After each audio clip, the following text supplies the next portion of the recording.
It was a quiet Friday in Christchurch, New Zealand, a day of prayer, peace, and community. The city's two mosques, Noor Mosque on Dean's Avenue and the Linwood Islamic Center, were preparing for the weekly Jummah prayers. Families, students, and workers gathered under the soft midday sun, exchanging greetings as the call to prayer approached. But what began as a routine Friday would soon become one of the darkest days in New Zealand's history. A day marked by tragedy, horror, and unimaginable loss. At 1:40 p.m., the peace was shattered. A man arrived at the Noor Mosque, heavily armed and carrying a camera fixed to his helmet. Within moments, he began live streaming an atrocity that would send shockwaves around the world.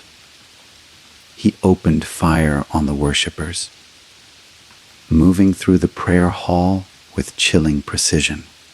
The live stream broadcasted the chaos and panic, people running, hiding, praying, and trying to protect each other.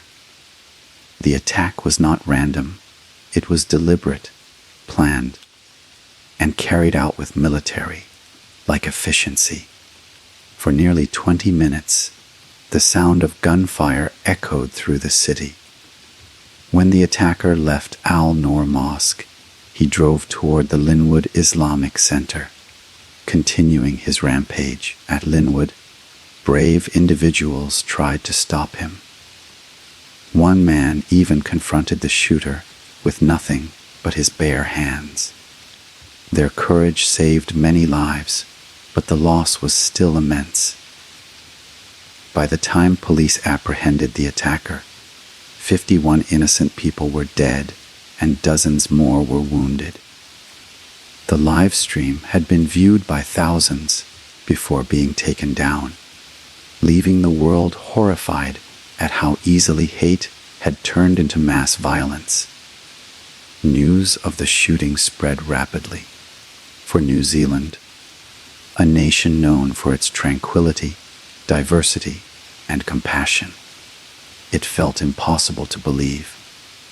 Prime Minister Jacinda Ardern addressed the nation within hours, calling it one of New Zealand's darkest days. Her words resonated deeply. They are us. She spoke not just to her citizens, but to the entire world. A reminder that an attack on one community is an attack on all humanity. As emergency responders tended to the wounded, the city's hospitals filled with grief-stricken families searching for loved ones. Volunteers and medical teams worked tirelessly through the night. Across the globe, vigils were held, candles lit, and prayers said for the victims. From New York to Jakarta, the world mourned with New Zealand. In the days that followed, it became clear that this was more than just an act of terror. It was an assault on peace, tolerance, and the very values that define modern society. Yet, amid the grief, something extraordinary happened. People of every background, religion, and color came together. Flowers and messages flooded the mosques. Ori leaders performed traditional hakas in tribute to the fallen. The sound of compassion rose louder than the echo of gunfire. That day, New Zealand was forever changed, not by the hate of one man, but by the love and unity of millions. The tragedy at Christchurch became a global call for awareness, a reminder of how fragile peace can be and how important it is to defend it against hate. This was not just the story of a massacre. It was the story of resilience, humanity, and the power of unity in the face of evil. Before the world knew his name, Brenton Harrison Tarrant was just another anonymous face in the digital crowd. an Australian man born on October 27, 1990 in Grafton, New South Wales. He grew up in a modest household. His father, Rodney, was a hard-working man who took his own life in 2010 after a long battle with illness, and his mother, Sharon, was a teacher. Those who knew young Brenton described him as quiet, somewhat isolated, and obsessed with computers and online gaming. Nothing in his early years hinted at the darkness that would later consume him. But somewhere along his journey, Tarrant changed. After finishing school, he worked as a personal trainer at a local gym. He was known for being disciplined, focused, and seemingly ordinary. Yet beneath the surface, resentment and alienation began to grow. Following his father's death, he inherited some money, and instead of building a stable future, he used it to travel. Between 2011 and 2017, Tarrant roamed across the world, visiting more than 30 countries. These travels, through Europe, Asia, and even North Korea, were transformative, but not in the way one might expect. It was during these years that Tarrant became deeply immersed in extremist ideologies. He spent countless hours on online forums where hate, conspiracy, and xenophobia thrived. In the echo chambers of the internet, he found a distorted sense of belonging. Communities that glorified white nationalism and warned of a so-called replacement of white Europeans by immigrants and Muslims. These spaces didn't just reinforce his views, they radicalized him further, convincing him that violence could be justified as defense. Tarrant began to view himself as a soldier in an imagined war, a protector of Western civilization against what he perceived as an existential threat. He read extremist manifestos, studied past acts of terrorism, and connected with like-minded radicals online. This was the digital age of extremism, a place where hate could spread faster than truth, where propaganda masqueraded as history, and where one man's discontent could evolve into a deadly conviction. By 2017, Tarrant's ideology had crystallized. He saw multiculturalism as a disease, immigration as invasion, and diversity as destruction. His thinking was not born in isolation. It mirrored a broader rise in global far-right extremism, movements that were gaining traction in Europe, America, and online communities around the world. Social media became his training ground, his weapon, and his voice. During this time, Tarrant began planning. He purchased weapons legally in New Zealand, exploiting the country's then lax gun laws. He trained with them, studied attack strategies, and documented his intentions in a lengthy manifesto filled with extremist propaganda and conspiracy theories. His manifesto was not just a declaration of hate. It was a recruitment tool aimed at inspiring others.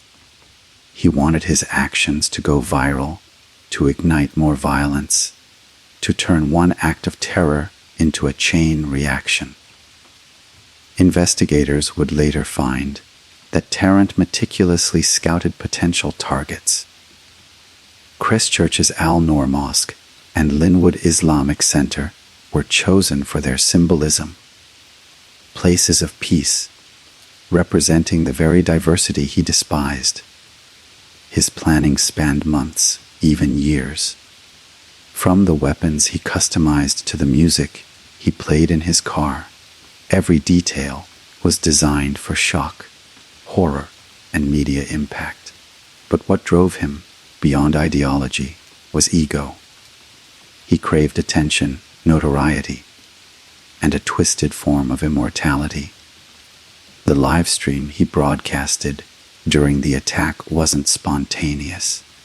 It was part of his plan to make his crime global. He wanted the world to watch, to fear, to remember his name. In the aftermath, however, the effect was not what he imagined. While his video was quickly removed, the world responded not with admiration, but condemnation. His attempt to spread division had the opposite result. Nations united in grief, faiths came together, and social platforms began taking stronger measures against extremist content. Looking back, the story of Brenton Tarrant is not just the story of a terrorist.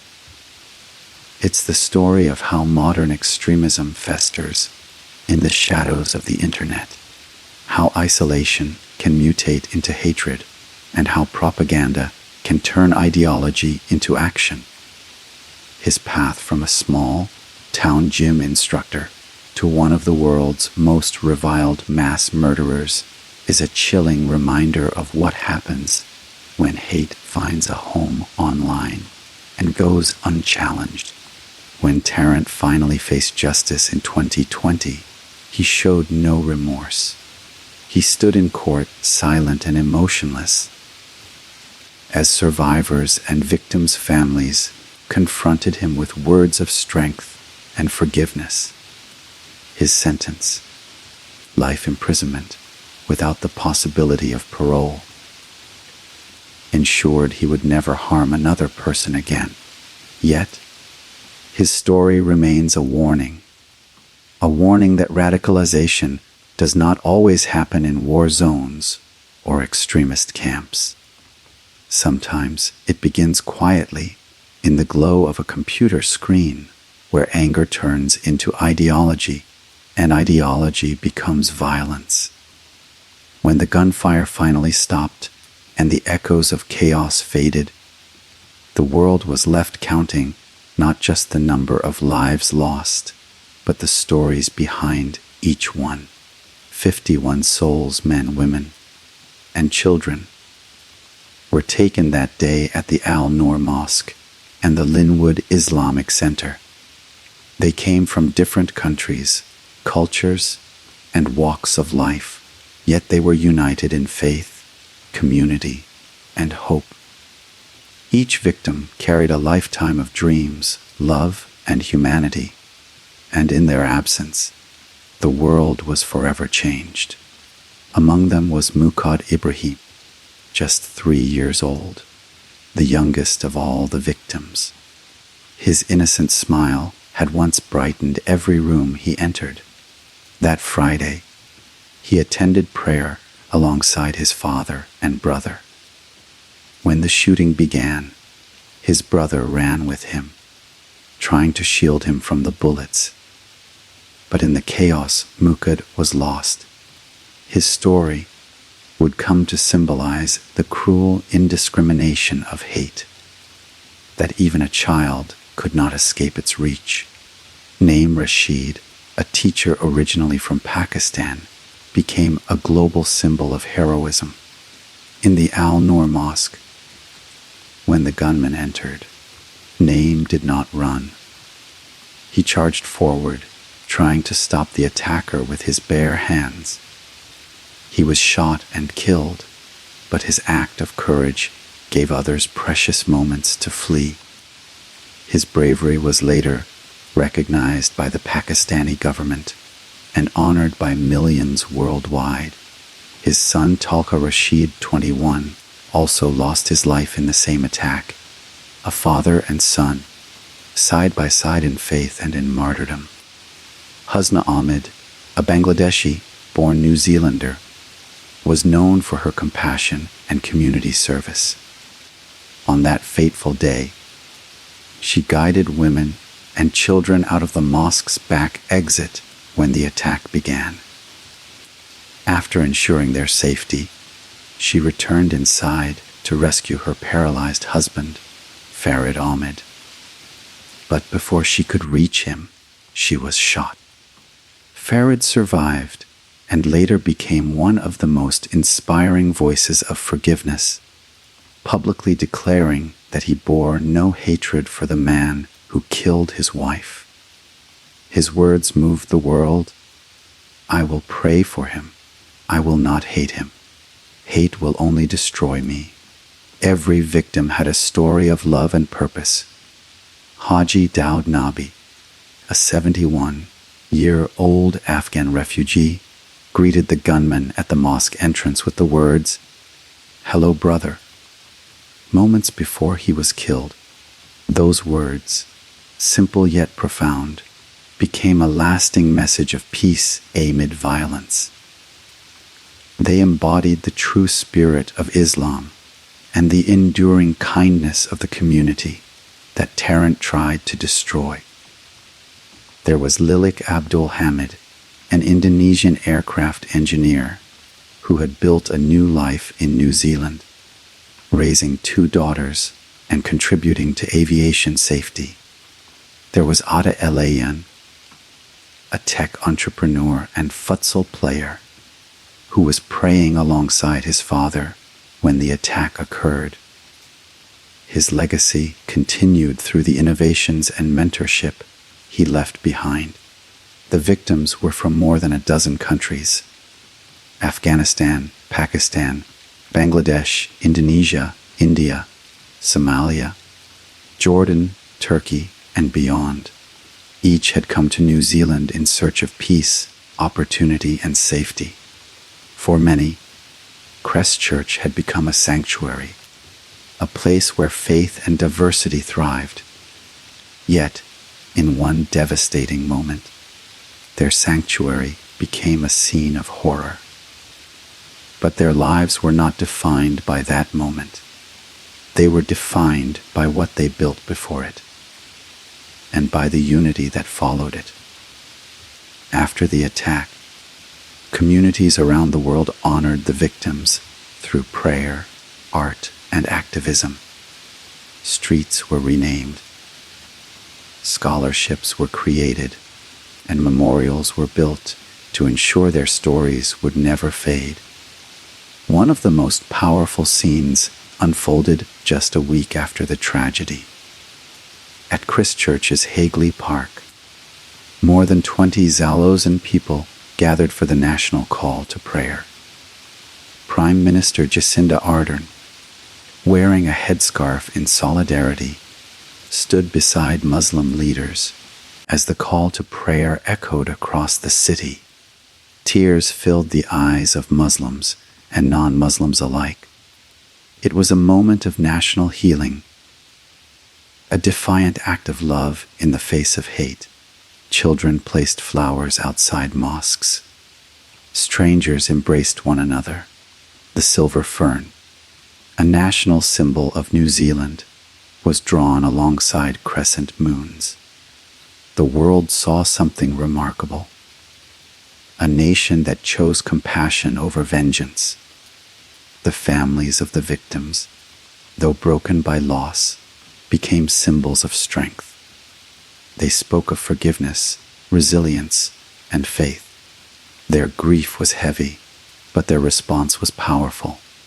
For survivors, recovery was not only physical, but deeply emotional.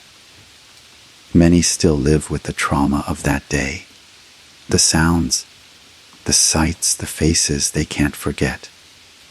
Yet they continue to rebuild. Some have turned to activism, some to community service, and others to silent prayer. Their endurance stands as the most profound answer to the terrorists' intent. They refuse to be defined by victimhood. They chose to be defined by hope. The story of the Christchurch victims is not just a list of names. It is a tapestry of humanity. It reminds us that hatred can destroy lives, but it cannot extinguish love. It reminds us that diversity is not a threat, but a strength. And it reminds us that even in the aftermath of unspeakable tragedy, the human spirit can rise, unbroken and radiant. As the sun set on Christchurch in the days following the attack, candles flickered across the city. The mosque stood quiet, surrounded by flowers and handwritten messages. One note read, "You are us. We are one." That simple phrase captured the collective heart of a nation, a promise that the victims would never be forgotten, and their legacy would live on in unity, compassion, and peace. The morning after March 15th, 2019, dawned with an eerie stillness over Christchurch.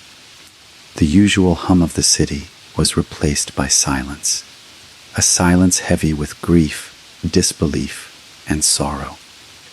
Streets once filled with laughter and the sound of children now carried the weight of tragedy. The nation was awake, but it was in mourning.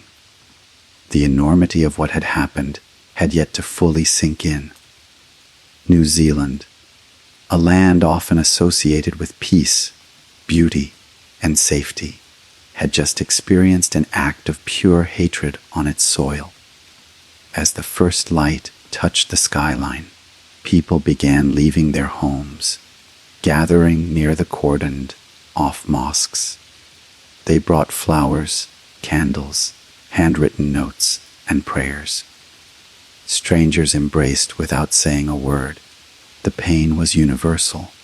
Muslims and non-Muslims alike wept side by side. The people of Christchurch refused to let fear take hold. Instead, they came together in an overwhelming display of love and solidarity. Prime Minister Jacinda Ardern became the face of the nation's response, a calm yet resolute leader whose compassion transcended politics. Within hours of the attack, she declared that this was one of New Zealand's darkest days. But it was not her words alone that resonated. It was her empathy. When she visited the families of the victims, she wore a black headscarf as a gesture of respect. She hugged mothers, fathers, and children, offering not speeches but humanity. Her message was clear. They are us. The day after the massacre, Ardern's words echoed around the world. She refused to mention the attacker's name, saying, "He may have sought notoriety, but we will give him nothing, not even his name." That single statement carried immense power. It denied the terrorist the fame he craved and shifted the focus to those who mattered most: the victims and their families.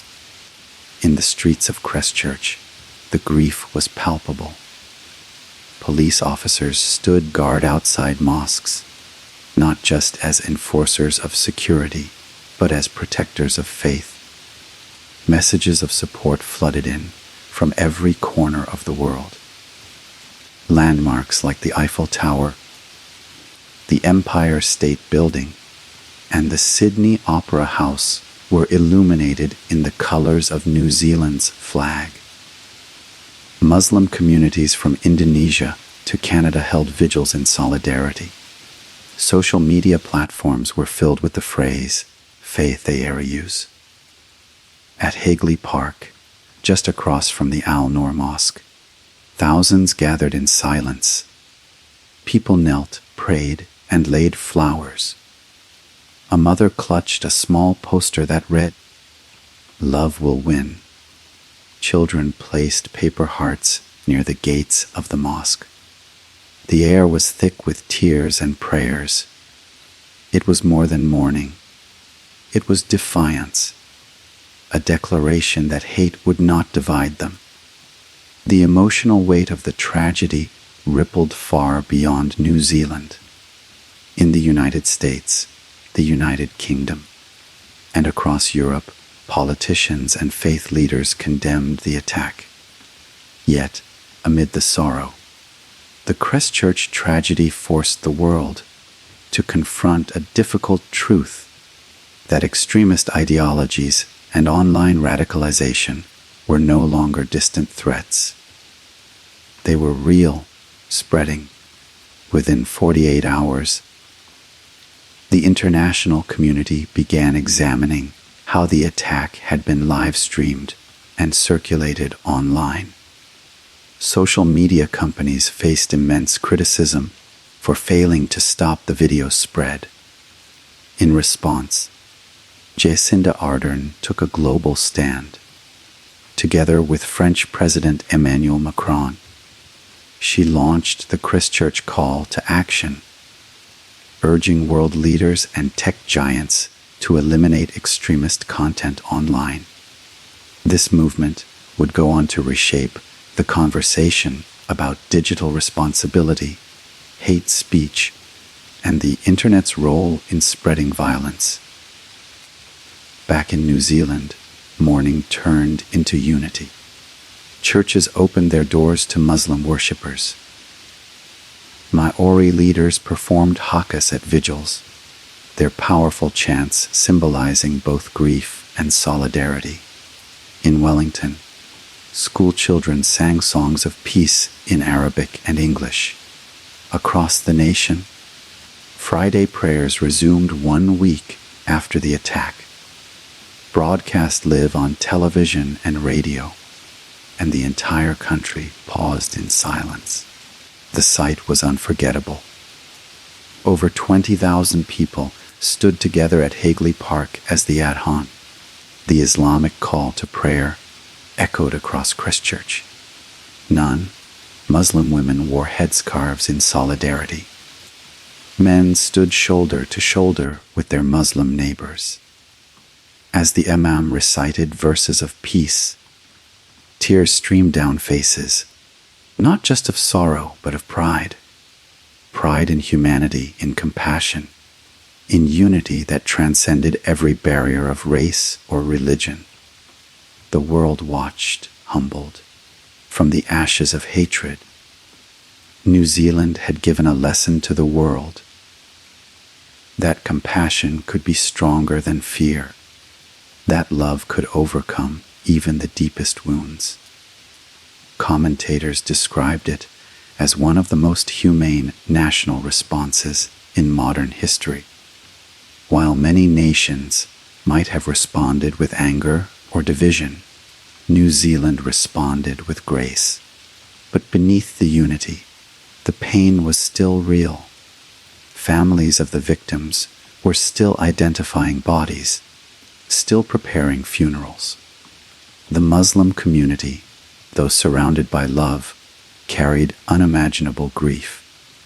The loss of fathers, mothers, children. Each one left a void that could never be filled. Yet, their faith remained unbroken. Many said that the tragedy had only deepened their belief in peace and brotherhood. For days, Christchurch became a city of flowers.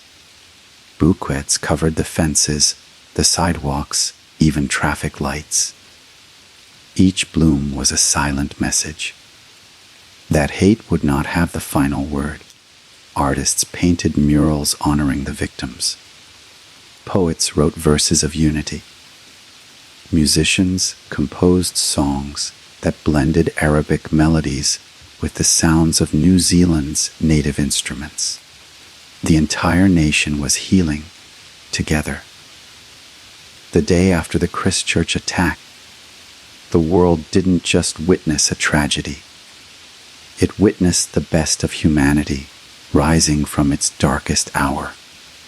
And as New Zealand's Prime Minister said in her address to Parliament, we are not immune to hatred, but we can be the nation that finds a cure for it. That day, New Zealand began that journey, not with vengeance, but with compassion, not with division, but with unity. When the news of the Christchurch Mosque shootings broke, it spread faster than almost any story in recent memory. Within hours, the world's media networks interrupted their broadcasts. Headlines flashed across every screen. Mass shooting at New Zealand mosques. For a moment, time seemed to stand still. From Asia to Europe, from Africa to the Americas, people were united in disbelief. New Zealand, a country often viewed as a safe haven far removed from global violence, had become the site of one of the deadliest terrorist attacks against Muslims in modern history. The global reaction was immediate and profound. Leaders, activists, and citizens around the world condemned the attack with one collective voice. Condolences poured in from presidents, prime ministers, and religious figures. The United Nations Secretary, General Antonio Guterres, called it a horrific act of hate. The Pope prayed for the victims. Even rival nations put aside political differences to stand together in mourning. The message was clear. This was not just an attack on Muslims. It was an attack on humanity itself. In the days that followed, mosques around the world became places not only of prayer but of solidarity. In London, Paris, and Toronto, thousands of non-Muslims gathered outside mosques, forming human chains as a symbol of protection. In New York, candles burned late into the night at community vigils.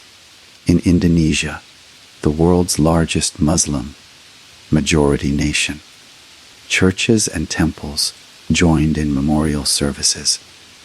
From every corner of the globe, people echoed the same sentiment. We are all Christchurch, but the impact went far beyond emotion. It sparked action. Governments, tech companies, and communities began to reflect on the rise of extremism, particularly online. The attack had exposed a chilling truth about how digital platforms were being used to spread hate. The shooter's decision to livestream the massacre on Facebook revealed a new and terrifying dimension of terrorism, one designed for a digital audience. The video spread across social media within minutes, shared faster than moderators could remove it. The realization shook both industry and government leaders to their core. Within weeks, Jacinda Ardern and French President Emmanuel Macron co-hosted the Christchurch Call to Action Summit in Paris. They invited world leaders and tech executives from companies like Facebook, Twitter, and YouTube to commit to a joint pledge to eliminate terrorist and extremist content from their platforms and prevent such exploitation of technology ever again. It was the first coordinated global effort of its kind. The movement not only reshaped internet policy, but also became a model for how democratic societies could respond to digital hate without undermining freedom of expression. Meanwhile, in many countries, political conversations shifted. The Christchurch attack reignited debates about immigration, nationalism, and Islamophobia. People began to question how extremist ideologies had become so normalized in online spaces and political discourse. In Europe and North America, far-right movements had been gaining visibility, often spreading fear under the guise of patriotism. Christchurch forced a reckoning, a moment to confront the consequences of unchecked hatred and misinformation. The world also began examining the psychological roots of radicalization. Experts pointed out that Tarrant's manifesto echoed many of the same conspiracy theories being shared on extremist forums and social media groups, particularly the Great Replacement theory, which falsely claimed that white populations were being replaced by immigrants. What had once been considered fringe ideology was now recognized as a global danger. Christchurch proved that online radicalization could manifest as real world terror, and that no country, however peaceful, was immune. At the same time, the global Muslim community found itself both grieving and speaking out. Leaders emphasized that the attack had not only targeted their faith, but had also underscored their resilience. Muslim organizations from Canada to Malaysia launched campaigns promoting interfaith dialogue and awareness. Hashtags like Fay Hello Brother, inspired by the final words of Haji Daud Nabi, who greeted the gunman before being killed, went viral as symbols of peace and forgiveness. The phrase became more than a tribute. It became a global movement rejecting hate with compassion. Internationally, security agencies began reassessing their counterterrorism priorities. For decades, many had focused primarily on Islamist extremism. Christchurch shifted that focus. It became impossible to ignore the rise of far-right terrorism, attacks motivated by white supremacy and anti-immigrant sentiment. Law enforcement in countries like the United States, Germany, and the United Kingdom began reevaluating domestic threats, recognizing that extremism could come from any ideology. Reports were commissioned, funding increased, and prevention programs expanded to include all forms of hate-driven violence. New Zealand's own policies changed rapidly.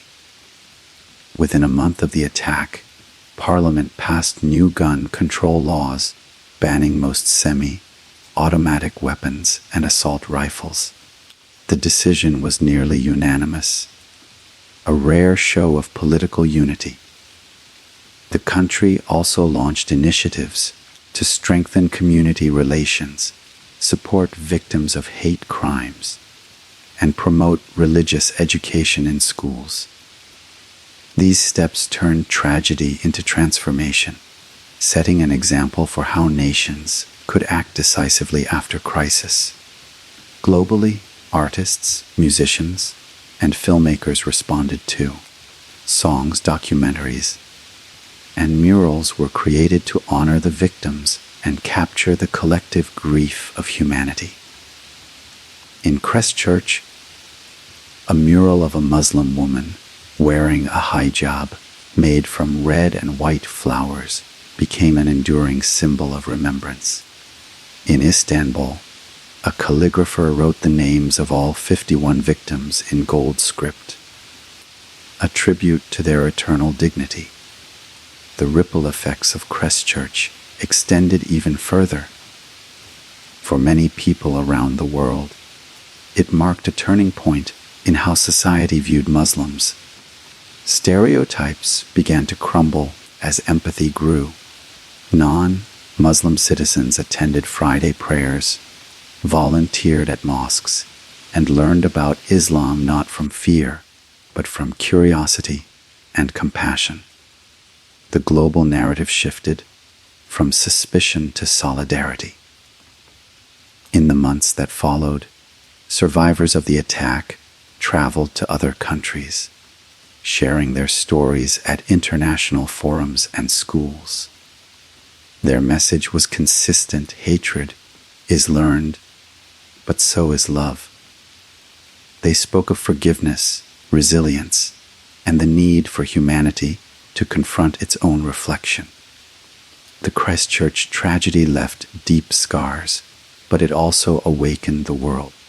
It became a mirror showing the consequences of indifference, of allowing hate to breed unchecked in corners of society. and cyberspace. But it also demonstrated humanity's extraordinary capacity for empathy. The global shockwave of March 15, 2019 was not defined by terror. It was defined by response, a response that transcended borders, politics, and faith. It was a reminder that, while hate may travel fast, compassion can travel faster. When tragedy strikes a nation, true leadership is measured not in politics or power, but in compassion, courage, and humanity. In the days following the Christchurch Mosque shootings, the world saw such leadership embodied in one woman, Jacinda Ardern, the Prime Minister of New Zealand. Her calm presence, empathy, and moral clarity transformed a national tragedy into a global moment of unity. Through her words and actions, she redefined what it means to lead in times of darkness. On the day of the attack, as news of the massacre spread, Ardern immediately left the capital, Wellington, and flew to Christchurch. She arrived not as a politician seeking the spotlight, but as a fellow human being, dressed simply in black, her face solemn but steady. She met with grieving families and survivors. She did not speak from a script or offer rehearsed condolences. She listened. She embraced. She cried with them. Her presence was not one of authority, but of solidarity. In her first public address, Ardern's words were clear, strong, and unifying. She condemned the act as terrorism, leaving no room for ambiguity. She made it known that this was not an isolated event, but a deliberate act of hate. Yet she also reminded New Zealand and the world that love, not hate, would define their response. Her phrase, "They are us," became an anthem of inclusion. It captured the essence of what it meant to be a New Zealander.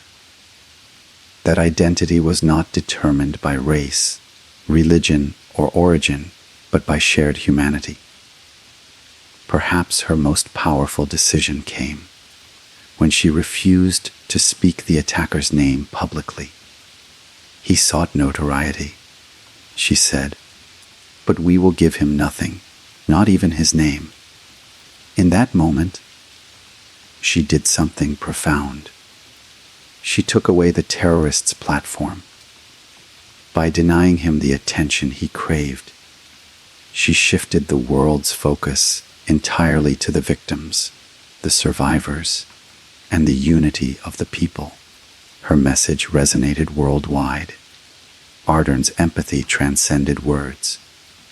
During her visits to families, she wore a black headscarf, or hijab, as a gesture of respect for Islamic mourning traditions. The image of her embracing a Muslim woman, tears in both their eyes, became one of the most powerful photographs of the decade. It was printed on front pages around the world. A leader comforting her people not with power, but with compassion. That image would later be projected onto the world's tallest building, the Burj Khalifa, as a tribute to her humanity. Under her leadership, New Zealand's response was swift and decisive. Within days, she announced plans for gun law reform, recognizing that weapons of war had no place in civilian hands. The proposed legislation banned most semi-automatic rifles and high-capacity magazines, and within a month, it passed with overwhelming bipartisan support. In a world where political gridlock often stalls progress, Ardern's ability to unite a nation so quickly was nothing short of remarkable. But her leadership extended beyond borders. Recognizing that the Christchurch attack was not just a national tragedy, but a global warning. Ardern sought to address the deeper issue: the online spread of extremism. Together with French President Emmanuel Macron, she launched the Christchurch Call to Action, a groundbreaking initiative to combat terrorist and violent extremist content online. Leaders and tech giants from around the world joined the pledge. It was a bold step, an attempt to reshape the digital landscape that had enabled hate to spread unchecked. Ardern's leadership style during this crisis was deeply rooted in empathy, yet firmly grounded in moral conviction. She didn't respond with anger or fear. She responded with grace and resolve. In a time when political rhetoric around the world was often divisive, her message was one of unity and healing. She became a symbol of what compassionate leadership could look like: strong, inclusive, and deeply human. Her actions also changed the way the world viewed New Zealand.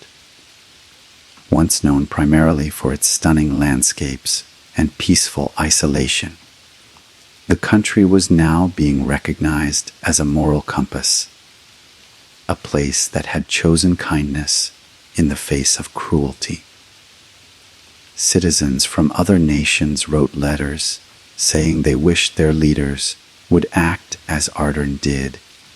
Her calm composure and authenticity inspired millions who had grown weary of political polarization. For the Muslim community, her compassion was not only comforting, but transformative. Many Muslims around the world said they felt truly seen and respected for the first time by a global leader. Her words, "You are us," were repeated in sermons and speeches across continents. They carried a message that transcended religion, that belonging is universal and empathy is a strength, not a weakness. But behind her public strength, Ardern carried the heavy burden of grief with her people.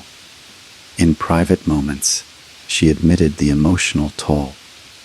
She spoke openly about the pain of meeting children who had lost their parents and parents who had lost their children. Yet she refused to let despair define the story. She wanted the legacy of Christchurch to be not about terror, but about unity. Her leadership was later recognized internationally. Ardern received numerous awards and honors, including praise from the United Nations and international human rights organizations. Yet she remained humble, often saying that the compassion shown after Christchurch did not belong to her. It belonged to the people of New Zealand. "What happened here," she said, "showed us who we are and who we can be." In many ways, Jacinda Ardern's response to the Christchurch tragedy reshaped the global understanding of leadership. She showed that empathy can coexist with strength, that action can come from compassion, and that healing a nation requires both firmness and tenderness. She became a reminder that the truest form of power lies not in command, but in connection. Years later, as historians look back at the Christchurch attack, her image will remain a defining one. A leader who stood with the broken, who turned grief into unity, and who taught the world that humanity is the most powerful force of all. Because when the world was watching, Jacinda Ardern didn't just lead a country through tragedy. She led humanity toward compassion. In the aftermath of the Christchurch Mosque attacks, the immediate shock slowly gave way to an urgent pursuit of truth. The nation, and indeed the world, demanded answers. How could such a meticulously planned act of terror take place in one of the world's most peaceful countries? Who was this man who had carried out the slaughter? And how did he prepare for such unimaginable violence? The investigation that followed would uncover not just the mechanics of the attack, but the disturbing reality of modern extremism, a web of ideology, isolation, and digital radicalization that stretched far beyond New Zealand's borders. Within hours of the massacre, New Zealand police had taken Brenton Harrison Tarrant into custody. His arrest was as swift as it was decisive. As officers surrounded his vehicle, he was pulled from the car still armed, yet restrained without resistance. The footage of his capture, later released to the public, revealed no sign of remorse or emotion. He appeared calm, coldly composed, as if he had accomplished exactly what he set out to do. Police immediately began a full-scale investigation, one of the largest and most complex in New Zealand's history. Hundreds of officers, forensic experts, intelligence analysts, and digital investigators were mobilized. The task before them was monumental: to reconstruct Tarrant's every move leading up to the attacks, to uncover how he had obtained his weapons, and to determine whether he had acted alone. In the days that followed, investigators searched his home in Dunedin, located roughly 360 kilometers south of Christchurch. What they found painted a chilling picture. His small, ordinary-looking apartment was filled with ammunition, tactical gear, and computers. There were traces of his obsessive preparation, handwritten notes, maps, and digital files, every detail of the attack. From the route he would drive to the order in which he would target the mosques had been planned with precision. He had even tested his weapons at a local shooting range and modified them to maximize lethality. Among the evidence seized was his manifesto, a 74-page document titled The Great Replacement. It was filled with racist, xenophobic, and anti-immigrant rhetoric, referencing European far-right conspiracies and historical figures misused to justify violence. Investigators discovered that Tarrant had written and uploaded the manifesto shortly before the attack, sending copies to news outlets and politicians worldwide.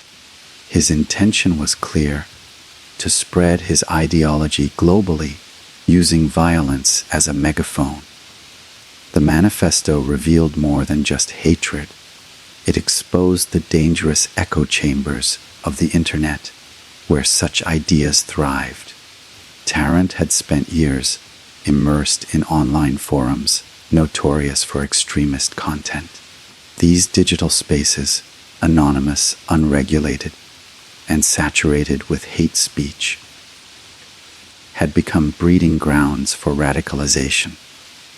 He had found validation and encouragement there, connecting with other extremists across continents.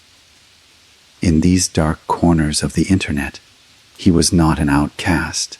He was a hero in the making, cheered on by faceless strangers. As the investigation deepened, it became clear that Tarrant had acted alone, though he had drawn inspiration from other far-right terrorists. His writings and online activity reference previous attackers, including Anders Breivik, the Norwegian extremist who murdered 77 people in 2011. Tarrant viewed himself as part of a global movement, one that transcended geography and thrived in the digital shadows. This discovery alarmed intelligence agencies around the world, revealing how interconnected and self-radicalizing modern extremism had become. New Zealand's Security Intelligence Service, NZS and Police Counter Terrorism Unit faced difficult questions. How had Tarrant, an Australian citizen, been able to settle in New Zealand, acquire multiple firearms legally, and train for months without raising any red flags? The inquiry found that he had no criminal record, no known ties to extremist groups, and no behavior that had triggered surveillance systems. His anonymity was his greatest shield. In the weeks following the attack, New Zealand's government ordered a Royal Commission of Inquiry, a comprehensive investigation to determine whether more could have been done to prevent the tragedy. The Commission's findings, released in December 2020, concluded that while there were no clear warnings of the specific attack, systemic failures existed. Intelligence agencies had focused too heavily on Islamist extremism and had underestimated the growing threat of white supremacist violence. It was a painful revelation that the blind spots in counterterrorism strategy had allowed a domestic terrorist to slip through unnoticed. Digital forensics played a crucial role in piecing together the full story. Investigators traced Tarrant's online footprint across dozens of platforms. They uncovered years of extremist posts, financial transactions used to purchase weapons, and travel records that revealed a pattern of reconnaissance. He had visited historical battlegrounds across Europe, places where Christians and Muslims had fought centuries ago, feeding his warped worldview that he was continuing a holy war. Forensic experts also analyzed his live stream video, an act that turned the crime into an instrument of propaganda. The footage was horrifying, but it was also evidence. It showed not only his methodical brutality, but also his intent to broadcast terror itself. Law enforcement and tech companies worked together to track every copy of the video online, taking down thousands of uploads. The investigation marked a turning point in how nations and social platforms handled violent extremist content. As the case unfolded, the public learned more about the victims' final moments, details that deepened the nation's grief. Survivors recounted acts of courage, fathers shielding their children, friends pulling one another to safety, strangers reciting prayers amid chaos.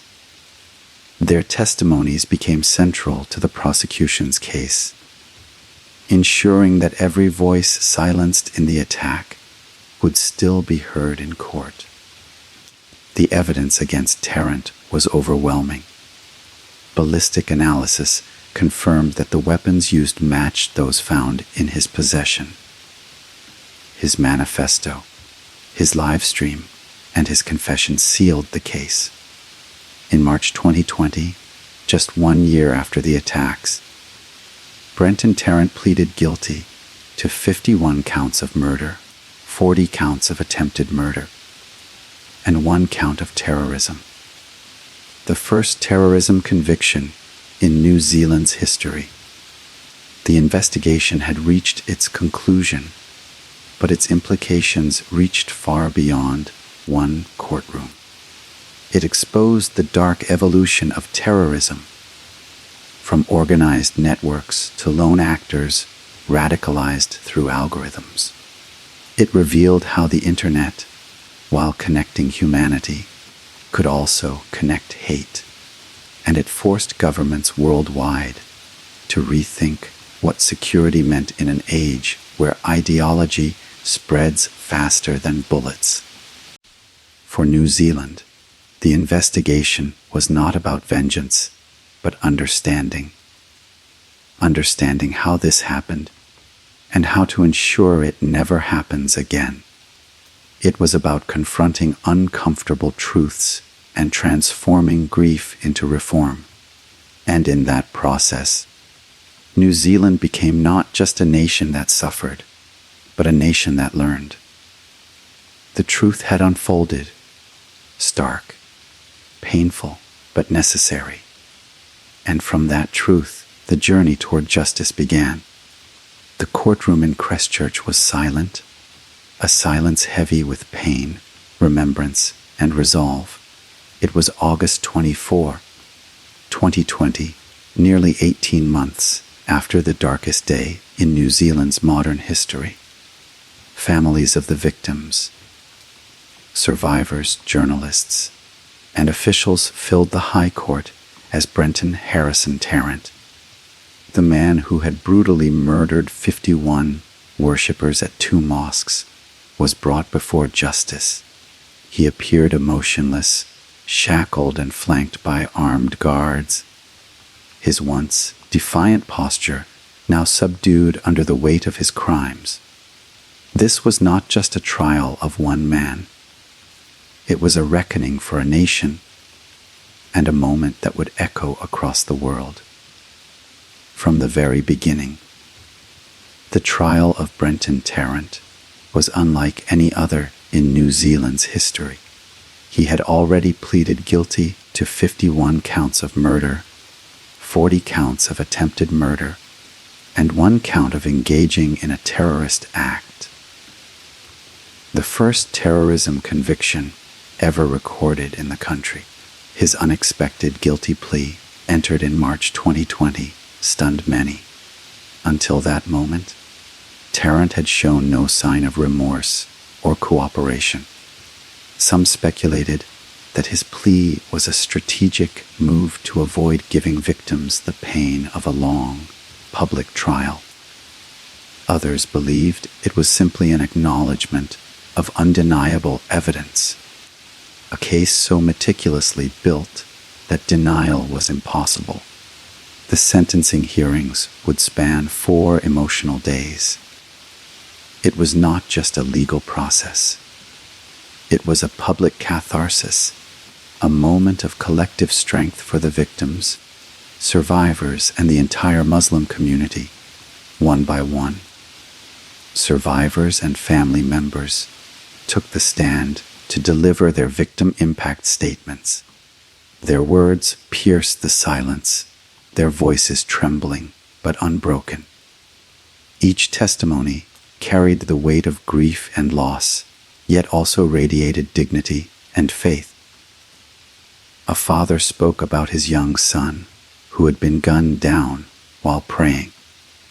A woman described holding her dying husband in her arms, whispering the words of faith as gunfire echoed around her. Survivors recounted moments of unimaginable terror and moments of courage when they shielded others or ran back into danger to save a friend. But perhaps the most powerful voices were those that spoke of forgiveness. One survivor, standing just a few feet from Tarrant, said, "I forgive you. I do not have hatred in my heart. What you did will never defeat us." These words, echoing through the courtroom, became symbols of a strength that hatred could never destroy. Throughout the proceedings, Tarrant sat silently. He wore a gray prison uniform, his head often bowed, his eyes fixed forward. Gone was the arrogance that once fueled his hate-filled manifesto. Gone was the delusion of superiority that had driven him to massacre innocent people. In the courtroom, stripped of his weapons, his camera, and his platform, he was just a man, a murderer facing the full weight of justice. Judge Cameron Mander, presiding over the case, listened carefully to each statement, each tearful recollection. He understood that this sentencing was not only about punishment, but about healing. In his remarks, he emphasized the enormity of Tarrant's crimes. He described the attack as a calculated act of terrorism, motivated by racist and xenophobic ideology. The judge condemned the shooter's attempt to spread fear, declaring that his actions had only united people in compassion and defiance. On August 27, 2020, the verdict was delivered. The court sentenced Brenton Harrison Tarrant to life imprisonment without the possibility of parole, the harshest sentence ever imposed in New Zealand's judicial history. It ensured that he would spend the rest of his life behind bars, with no chance of release, no opportunity to infect the outside world with his ideology ever again. As the sentence was read, the courtroom was still. Some victims wept, others closed their eyes in silent prayer. Outside the courthouse, hundreds gathered, Muslims and non-Muslims, New Zealanders of all backgrounds, standing together as one community. The words of Prime Minister Jacinda Ardern echoed in many minds. He will remain in prison for the rest of his natural life. He deserves to be a lifetime of silence. But the trial was more than a legal conclusion. It was a moral victory. It reaffirmed New Zealand's commitment to justice, compassion, and unity. The nation had chosen not to answer hate with hate, but with strength and integrity. In every statement delivered, in every tear shed, there was a quiet declaration that love and humanity would always outshine terror. Globally, the trial was closely watched. Governments, security experts, and communities studied it as a model for how nations could respond to acts of terrorism without descending into fear or division. It also raised important debates about free speech, online extremism, and the responsibilities of tech companies. The live stream that Tarrant had broadcasted on Facebook, viewed by millions before being taken down, had demonstrated the dangerous speed at which violence could spread online. In response, social media platforms strengthened their policies, investing heavily in AI and moderation tools to detect and remove extremist content before it could proliferate. The trial also sparked reflection within New Zealand's justice system. For decades, the country had prided itself on rehabilitation and leniency, but this case demanded something different. A permanent response to an unthinkable crime. Judge Mander's sentencing marked a turning point, affirming that some acts of evil are so severe that mercy cannot apply in the traditional sense. For the survivors and the families, justice brought some closure, but not peace. Their loved ones could never return, and the pain of that loss would never fade. Yet, as many expressed after the sentencing, justice meant that their voices had been heard, their suffering acknowledged, and their strength immortalized in the history of a nation. In the end, the trial of Brenton Tarrant was not about giving a platform to a terrorist. It was about giving power to the people he tried to silence. It was about reclaiming dignity, rewriting the narrative of that tragic day, and reminding the world that hate will always fail when faced with unity. When the court finally adjourned and the crowds dispersed, Christchurch felt a quiet shift, a heavy chapter closing. The man who had sought fame through murder had been condemned to a lifetime of obscurity. And in that silence, the voices of the victims, the prayers, the courage, the forgiveness, became the only sounds that truly mattered. Justice had been served, and through that justice, New Zealand sent a message to the world that compassion is stronger than cruelty, that peace endures even in tragedy, and that love, no matter how wounded, always rises again. The echoes of gunfire had faded, but the scars left on Christchurch and on New Zealand's collective heart remained vivid. The attacks on March 15, 2019 had not only taken 51 precious lives, they had fractured a nation's sense of peace. Yet from the very moment the tragedy ended, something remarkable began.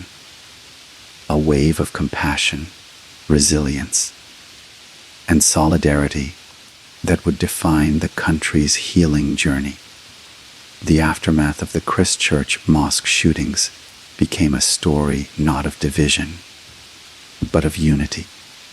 It was a story of a wounded nation learning to heal, one embrace, one prayer, and one act of kindness at a time.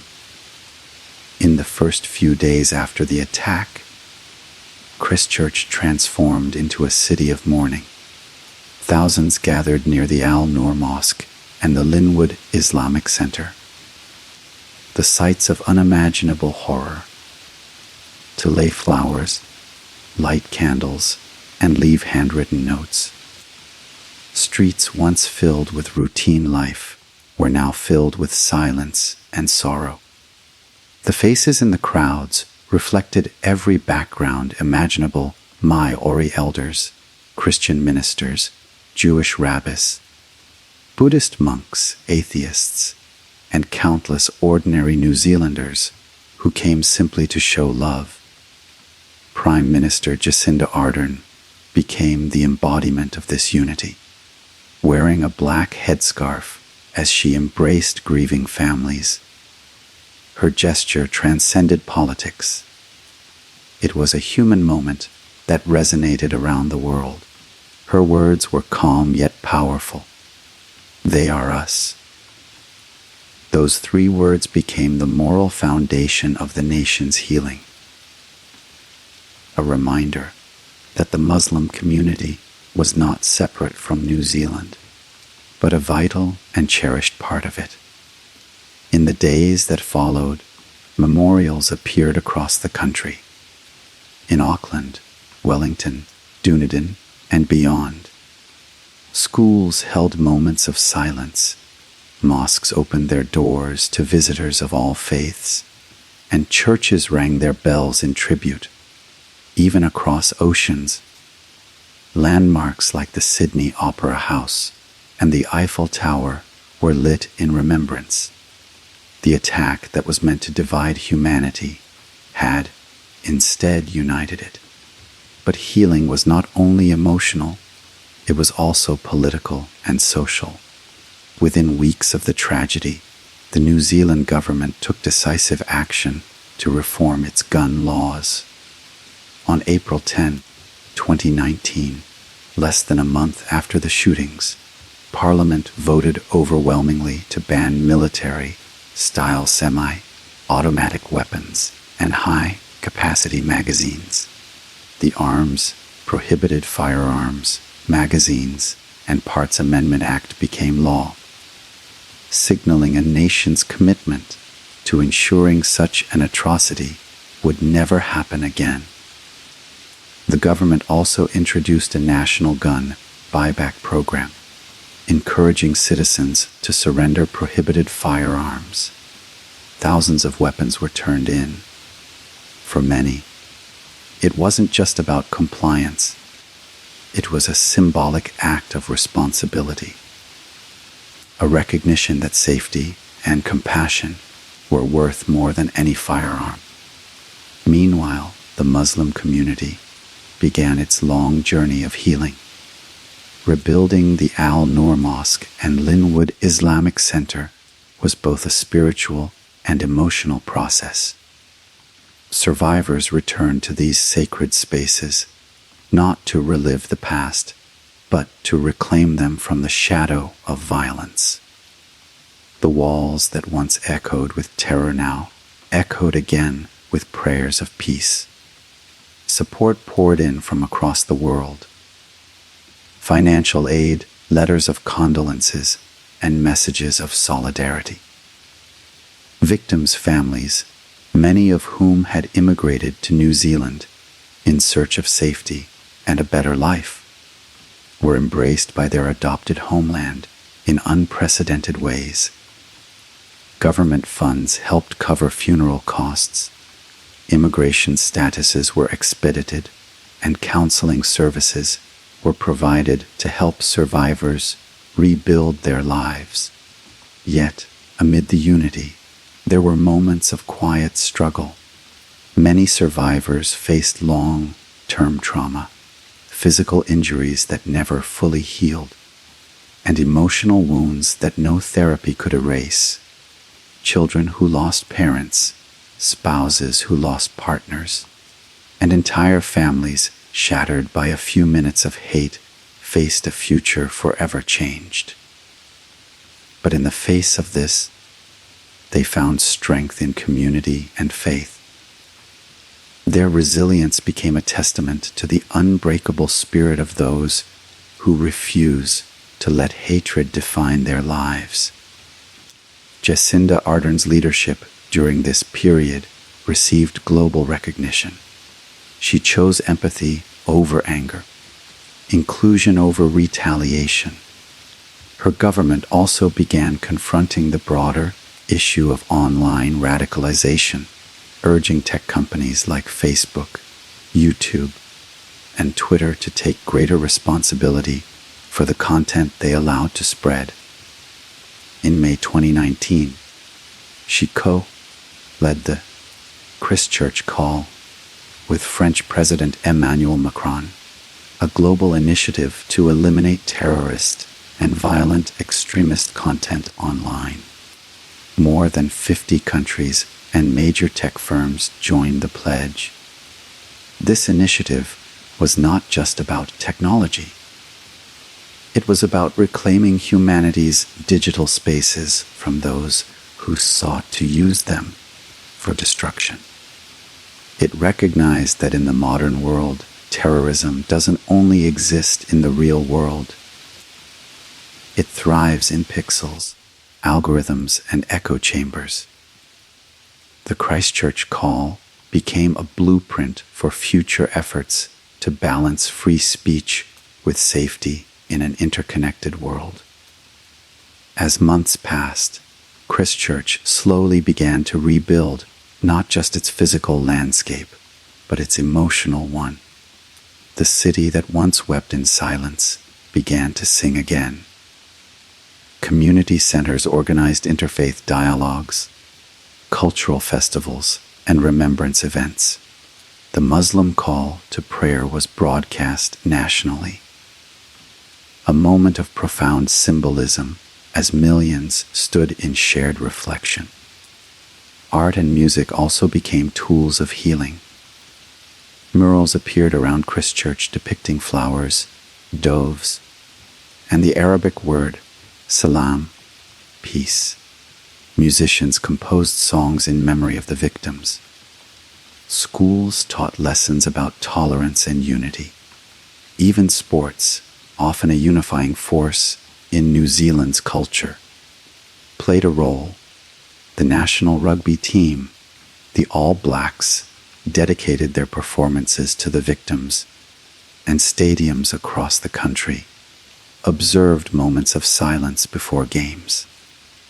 But perhaps the most meaningful part of New Zealand's recovery was its transformation in spirit. Before the tragedy, many saw the country as a distant, peaceful nation untouched by global hate. Afterward, it became a symbol of how a nation can respond to hate, not with fear or division, but with compassion and courage. The healing of New Zealand was not a return to the old normal. It was the creation of something new, a deeper, more inclusive identity. The phrase, "they are us," evolved into, "we are one." It became a declaration that no ideology, no hatred, no act of terror could ever break the bonds of humanity that tie people together. 2 years later, on the anniversary of the attack, thousands gathered once again at Hagley Park. The Prime Minister, imams, survivors, and citizens stood side by side. Tears were shed, prayers were spoken, and silence was observed. But this time, it wasn't the silence of grief. It was the silence of strength. New Zealand had endured the unimaginable, and yet, through compassion, unity, and justice, it had healed in a way that inspired the world. The memory of March 15 would forever be a scar, but also a reminder that even in the darkest moments of humanity, light can still rise. The aftermath of Christchurch was proof of that light. A nation soul-tested, broken, and reborn in the name of peace. When the world awoke on March 15, 2019, to the horrifying news from New Zealand, it was not just another headline about terrorism. It was a collective heartbreak that transcended borders. The Christchurch Mosque shootings shocked humanity to its core, not only because of their brutality, but because of where they happened in a nation renowned for peace, diversity, and safety. For decades, New Zealand had been seen as a distant haven, untouched by the chaos that plagued other parts of the world. But that day, the illusion of isolation shattered. The attack was a chilling reminder that hate has no borders, and neither should compassion. In the days and weeks that followed, the world responded with a rare, unified grief. Leaders from every continent condemned the attacks, expressing solidarity with New Zealand and the Muslim community. Mosques from London to Los Angeles overflowed with flowers and messages of peace. In Turkey, the call to prayer was broadcast in memory of the victims. In Indonesia, the world's largest Muslim majority nation, thousands gathered for interfaith vigils. Across Europe and the Middle East, people of all religions stood shoulder to shoulder in silent remembrance. The message was clear: humanity had been wounded, but not divided. The global reaction also forced governments and societies to confront a growing and uncomfortable truth: that far-right extremism was no longer a fringe issue. For years, terrorism had been primarily associated with Islamist groups like ISIS or Al-Qaeda. But Christchurch shifted that narrative. It revealed the rise of a new, digitally connected breed of extremists who operated not in secret cells, but in open online forums. These individuals didn't follow formal leaders or organizations. They followed ideologies, memes, and conspiracies spreading unchecked through social media. Security experts and policymakers around the world took notice. Nations like Australia, the United Kingdom, and Germany launched new investigations into domestic extremism. Intelligence agencies began reassessing how they monitored online spaces, shifting their focus toward white supremacist networks. The United States, still grappling with its own rising tide of hate crimes, recognized that the Christchurch attack was part of a larger, global movement, transnational terrorism powered by the internet. In the wake of the tragedy, the Christchurch Call was born, led by New Zealand's Prime Minister, Jacinda Ardern, and French President Emmanuel Macron. The initiative aimed to eliminate terrorist and violent extremist content online. On May 15, 2019, 2 months after the attack, leaders from over 50 countries, along with major tech companies like Facebook, Google, Twitter, and Microsoft, gathered in Paris to sign the declaration. It was a global acknowledgement that the internet, while a tool of connection, had also become a weapon in the wrong hands. The Christchurch Call marked a turning point. Tech giants began implementing stricter algorithms, faster reporting systems, and new policies to prevent the live streaming and sharing of violent acts. Facebook, where Torrent had broadcasted the massacre in real time, introduced new restrictions on live streaming and invested heavily in AI systems to detect extremist content before it spread. YouTube and Twitter followed suit, removing millions of videos, channels, and accounts linked to hate speech and terrorism. But beyond policy, the attack changed culture. It challenged how societies perceived victims, perpetrators, and narratives of violence. For too long, extremist attacks had been framed through narrow lenses of identity or religion. Christchurch shattered that double standard. Here was a white, non-Muslim attacker committing mass murder in the name of ideology, forcing the world to see that extremism wears many faces. It sparked global discussions about racism, Islamophobia, and the danger of normalization of hate speech in media and politics. In many Western nations, politicians and commentators who had previously flirted with anti-immigrant rhetoric faced new scrutiny. The words once spoken in jest or wrapped in political nuance were now seen as seeds of violence. Governments began drafting stronger hate crime laws. Social media users became more aware of the dangers of sharing misinformation and conspiracies. Schools, universities, and workplaces initiated new programs to combat radicalization and promote inclusivity. Meanwhile, within the global Muslim community, Christchurch became both a tragedy and a symbol of hope. The images of Jacinda Ardern embracing grieving Muslim families went viral, not because of politics, but because of empathy. In a world where Muslims often felt demonized, here was a leader showing humanity, not hostility.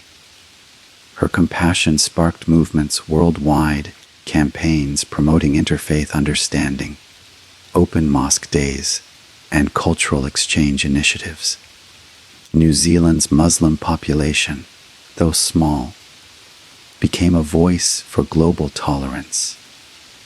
Survivors of the attacks traveled internationally to speak about forgiveness, unity, and resilience. Their stories, once of horror, became lessons in courage. One survivor, Farid Ahmed, whose wife was killed in the attack, famously said, "I forgive him."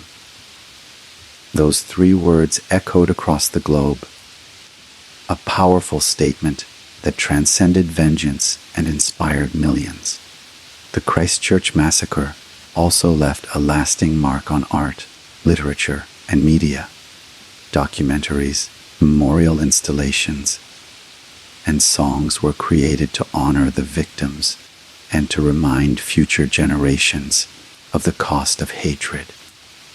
Cities around the world commissioned public memorials, not just as places of mourning, but as pledges to never forget. Christchurch itself became a living memorial, its mosques rebuilt stronger, its people united tighter, its streets filled with symbols of peace. In the years following the attack, many nations took steps to counter the spread of far-right ideology. Australia strengthened its anti-terrorism legislation. Germany intensified its surveillance of neo-Nazi groups. The European Union increased cooperation on digital counterterrorism strategies. The ripple effect of Christchurch extended far beyond policy. It reshaped how humanity viewed the internet, extremism, and empathy itself. And yet, despite the progress, challenges remained. Hate continued to find new ways to adapt through encrypted platforms, coded language, and fringe online networks. But the difference now was awareness. The world had seen the consequences firsthand. The shock of Christchurch had awakened governments, companies, and citizens alike to the urgency of confronting hate before it metastasized into violence. Perhaps the most profound legacy of Christchurch was its human message. It reminded the world that in the face of hate, empathy is revolutionary. It showed that leadership rooted in compassion could unite nations where fear might divide them. It proved that strength is not measured by retaliation, but by the capacity to heal without losing humanity. When historians look back on the early 21st century, an era defined by technology, polarization, and global unrest, the Christchurch Massacre will be remembered as both a tragedy and a turning point. It revealed the fragility of peace, but also the incredible resilience of the human spirit. And so, the global impact of Christchurch was not only felt in laws, reforms, or policies, but in hearts. From the mosques of Christchurch to the streets of Paris, from the classrooms of New York to the villages of Pakistan, one truth echoed louder than ever: hate can destroy lives, but never humanity. Because in the end, Christchurch was not just a story of loss. It was a story of awakening. An awakening to the power of love, the urgency of empathy, and the shared responsibility to build a world where no one should ever fear to pray.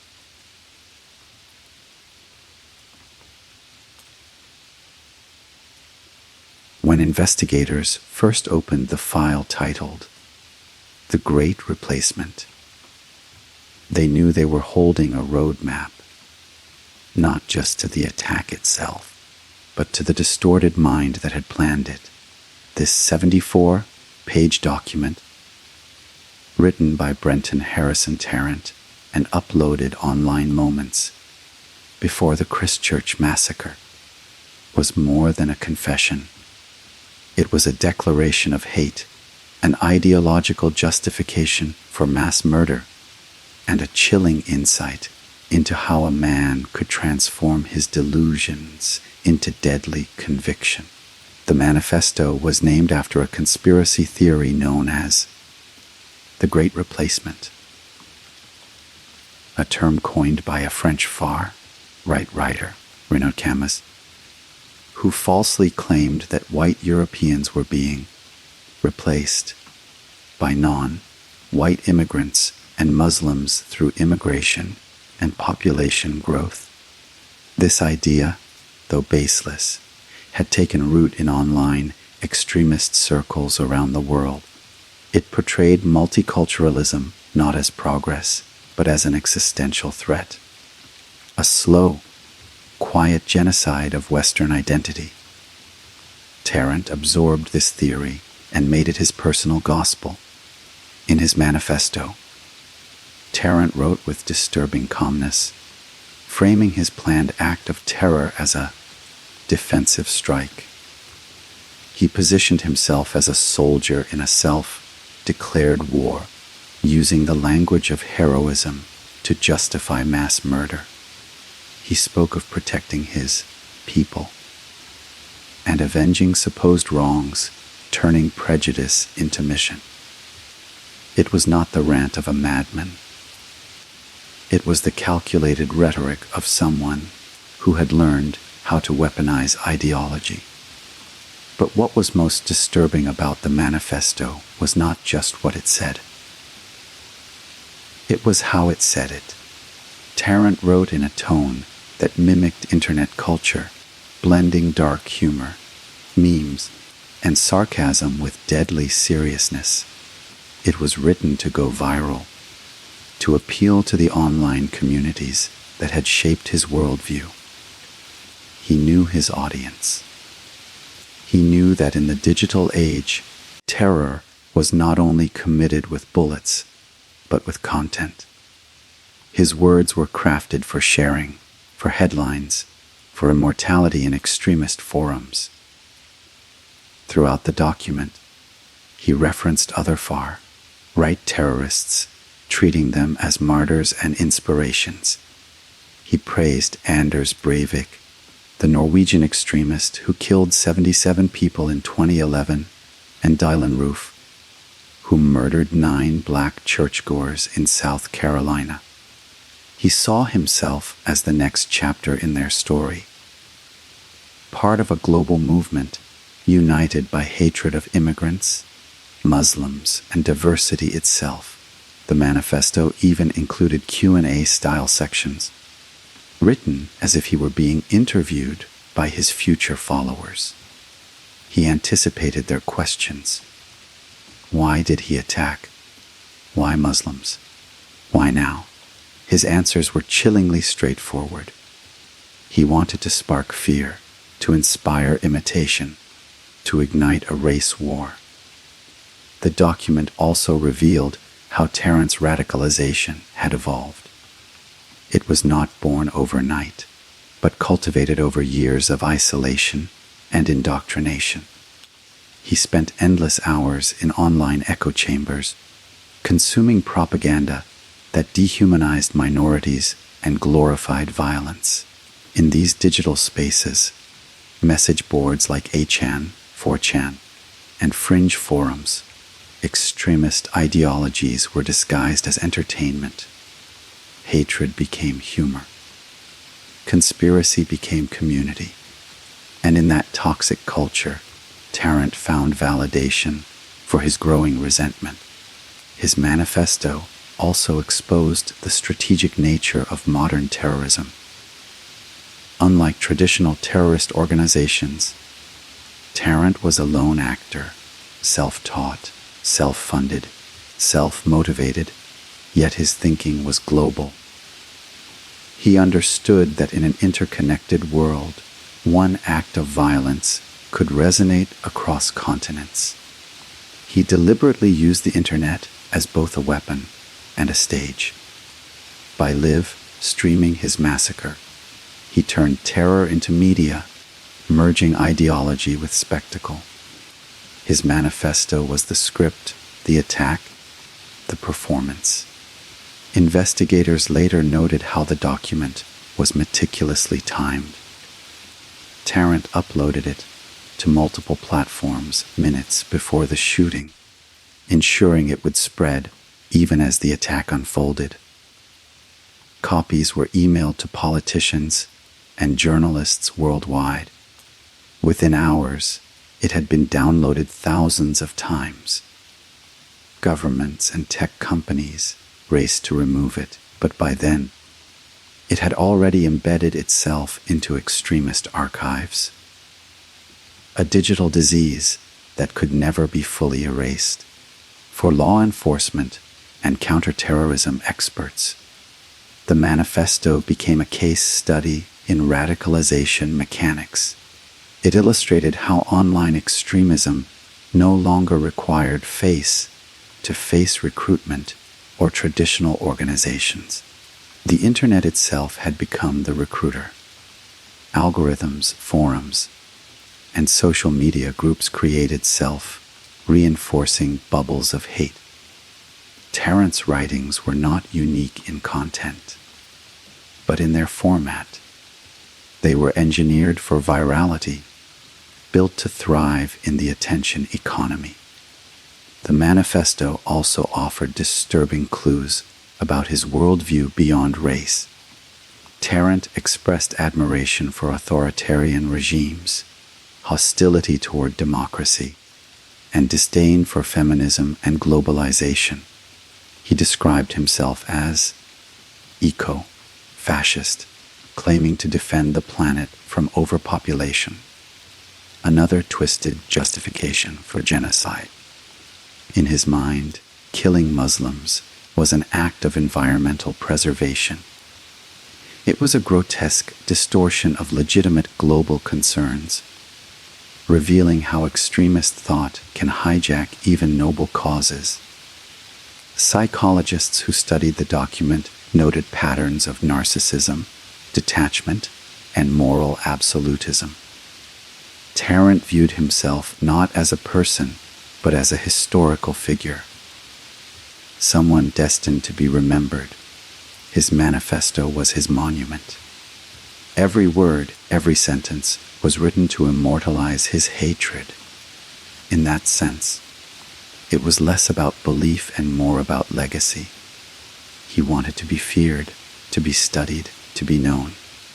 Yet, despite his efforts, the world refused to grant him that satisfaction.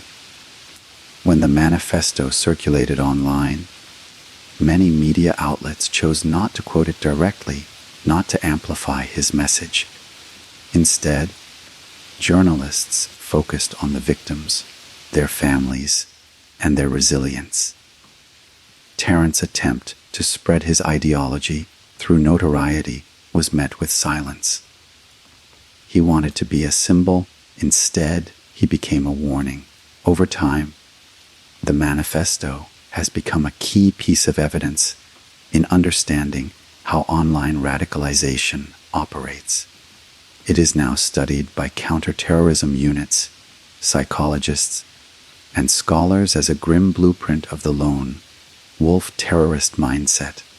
It shows how ideology, when combined with isolation, can evolve into obsession, and how digital spaces can nurture that obsession into violence. But more importantly, the manifesto stands as a reminder of what must never be repeated. It is not just the writing of a killer. It is the reflection of a system that allowed hate to flourish unchecked, hidden behind usernames and screens. In the end, the Great Replacement was meant to be a declaration of victory, but it became an indictment. It exposed the fragility of truth in the digital age and the ease with which fear can be weaponized. Yet it also revealed something stronger, that no manifesto, no ideology, no propaganda can ever destroy the collective human spirit that stands against it. Brenton Tarrant wrote his words to divide the world. Instead, those words united people in rejection of everything he stood for.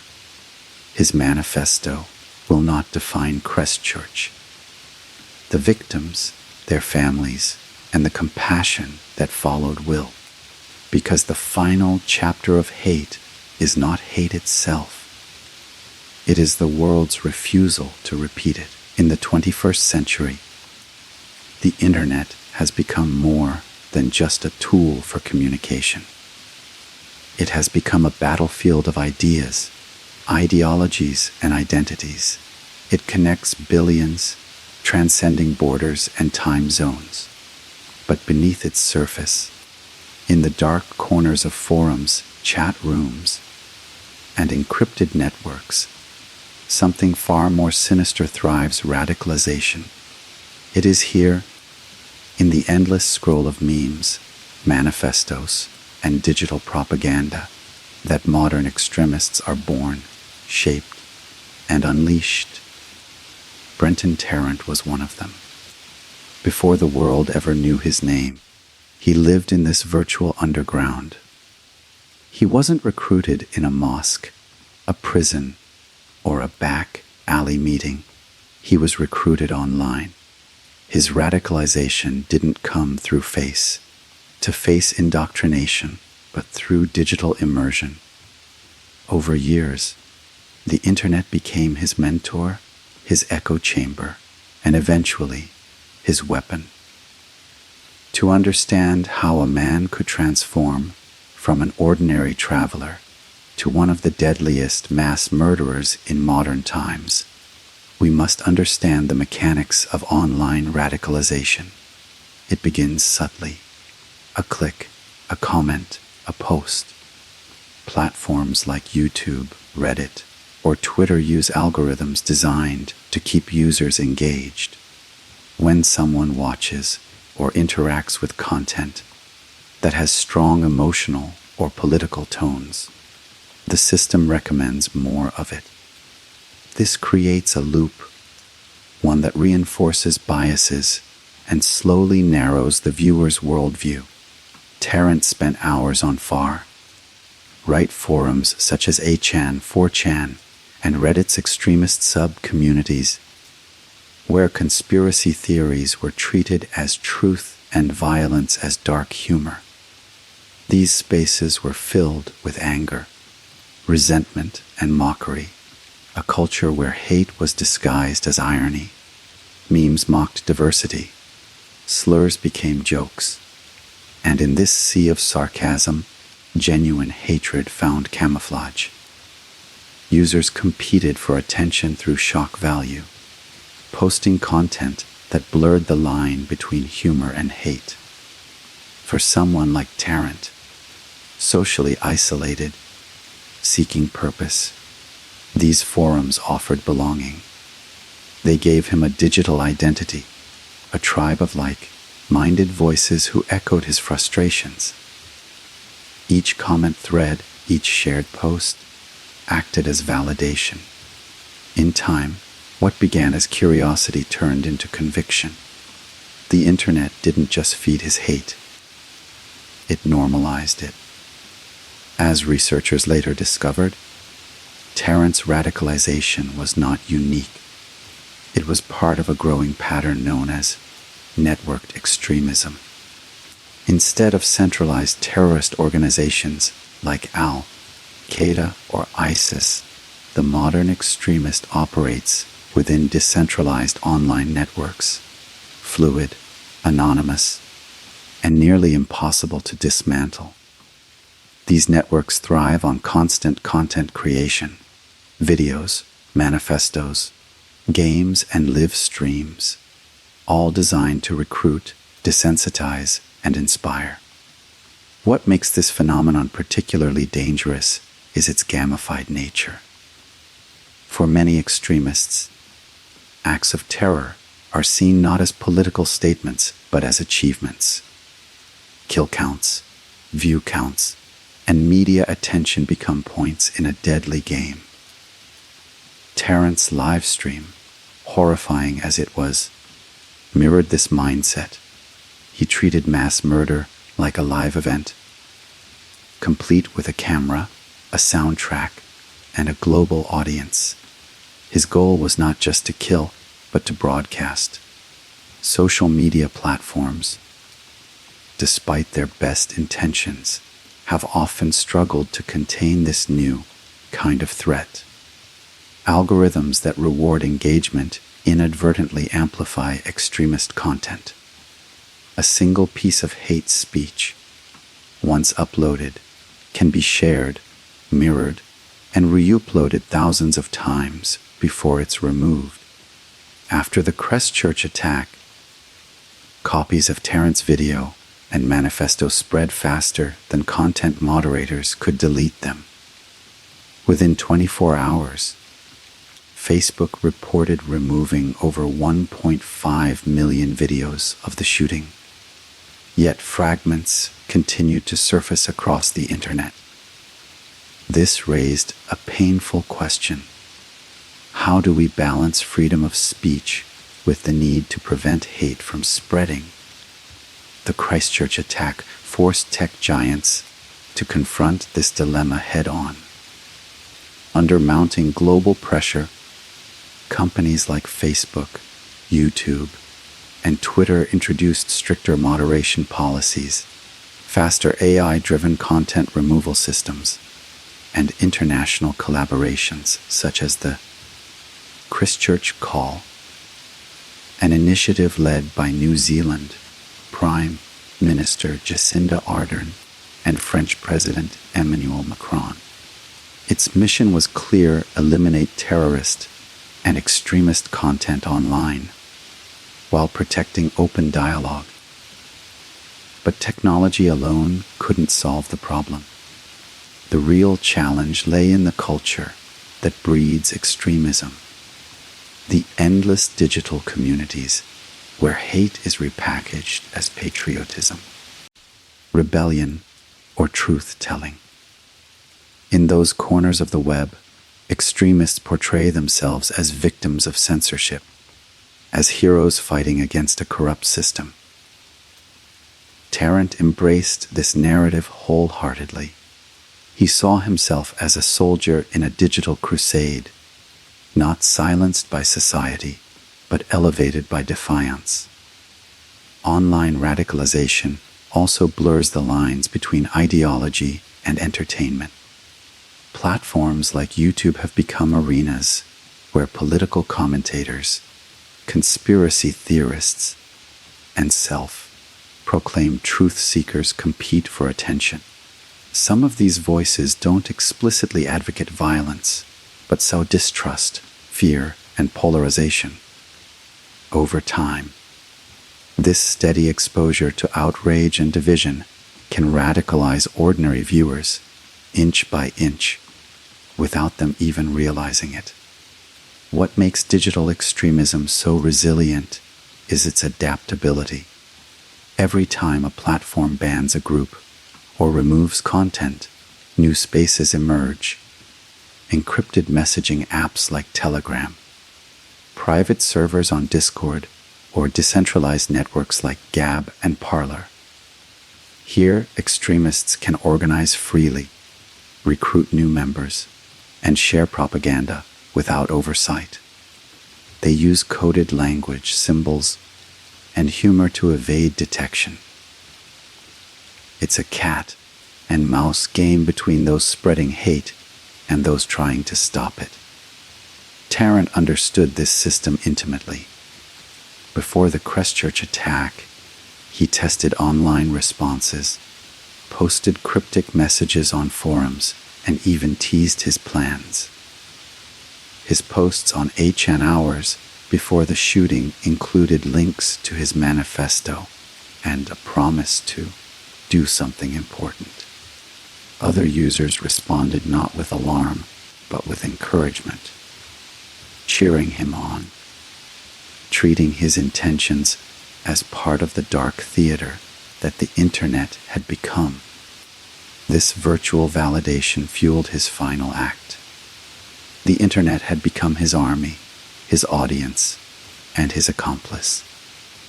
Yet, the Christchurch attack also sparked a global reckoning. Governments began demanding accountability from tech companies. Internet users became more aware of how extremist narratives spread.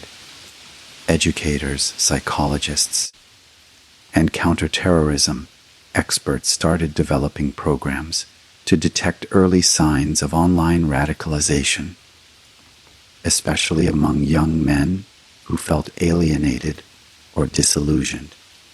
And while extremist content continues to exist, so does a growing digital resistance. Activists, journalists, and ordinary citizens have begun reclaiming online spaces, exposing hate networks, debunking conspiracy theories, and amplifying voices of inclusion.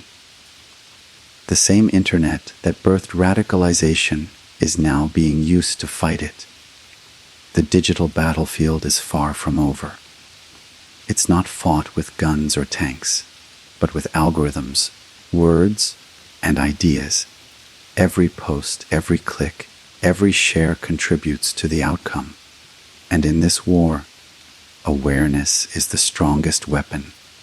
Brenton Tarrant's path to extremism began online, but his legacy, if it can be called that, has become a warning to the world. His attack showed how a single person, empowered by digital hate, can cause global devastation. But it also showed how humanity can rise to resist through education, empathy, and vigilance. Because the fight against extremism is no longer in distant battlefields or secret meetings. It's in our feeds, our screens, our conversations. It's in every decision we make online. And as the digital age continues to evolve, one truth remains: clear technology can spread hate, but it can also unite against it. The outcome depends on how we choose to use it. When the gunfire finally stopped and Brenton Tarrant was in custody, New Zealand faced a new kind of challenge, one that would test its resolve, its justice system, and its sense of security.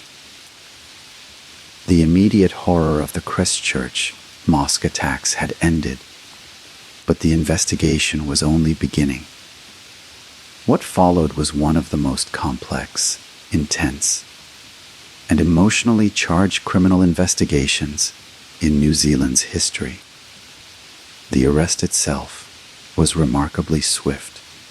Police officers intercepted Tarrant just 21 minutes after the first emergency call.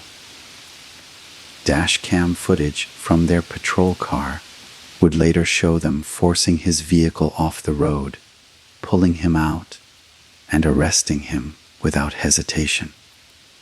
In the back seat of his car were 2 more modified firearms and improvised explosive devices, proof that his plan was far from over. He had intended to continue his killing spree until he was stopped. The officers' quick action saved countless lives. Within hours, law enforcement agencies across New Zealand and Australia were mobilized.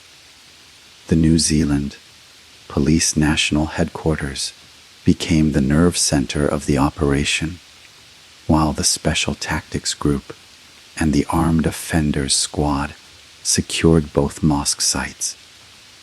Forensic teams began the painstaking process of collecting evidence from the blood-stained prayer halls. Hundreds of shell casings, weapons, and bullet fragments were documented and catalogued. Every detail mattered, not just for the prosecution, but to understand how such an atrocity could happen on New Zealand soil. Tarrant was taken into custody at the Christchurch Central Police Station, and within hours, investigators began interrogating him. What shocked officers most was his demeanor, calm, emotionless, almost detached. He showed no signs of remorse, no recognition of the pain he had caused. To him, it seemed, this was the fulfillment of a mission, not a crime.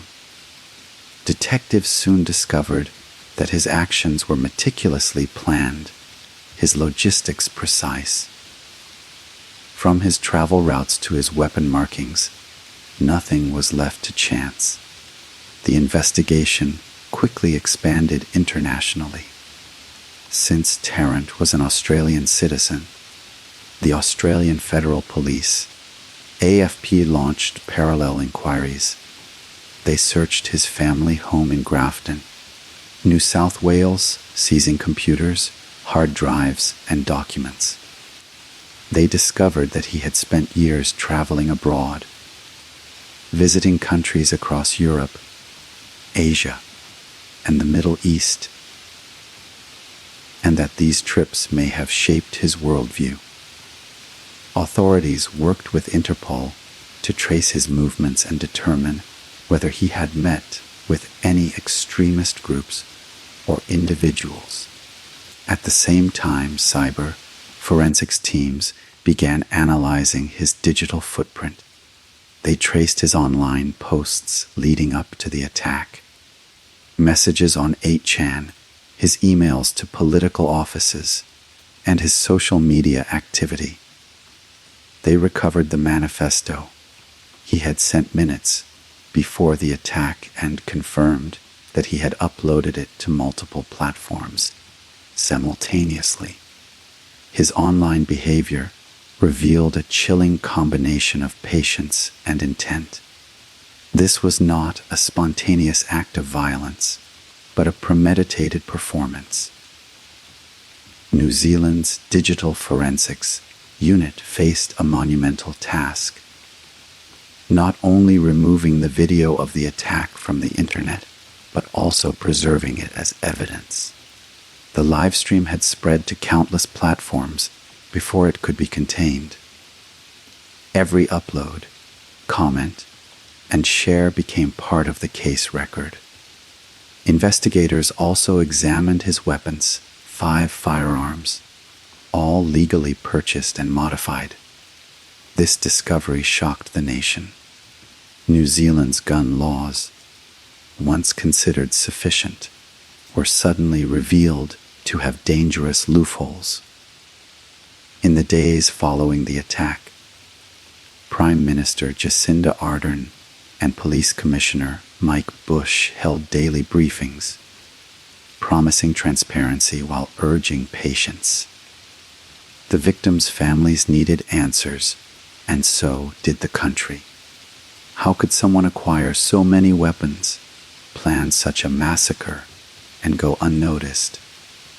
The investigation sought to answer that question through every possible means. Interviewing witnesses, analyzing financial records, and reconstructing his movements before the attack. Police discovered that Tarrant had arrived in New Zealand in 2017 and had settled quietly in Dunedin, a southern city known for its tranquility. There, he joined a local gun club, practiced regularly at shooting ranges, and maintained a low profile. His neighbors described him as polite but distant, a man who kept to himself.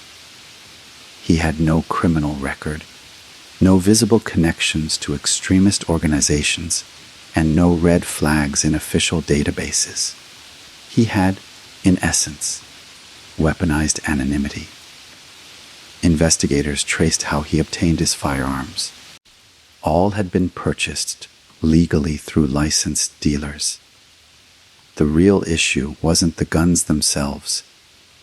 It was the ease of modification. Tarrant had fitted his semi-automatic rifles with high-capacity magazines and illegal parts that made them far more lethal.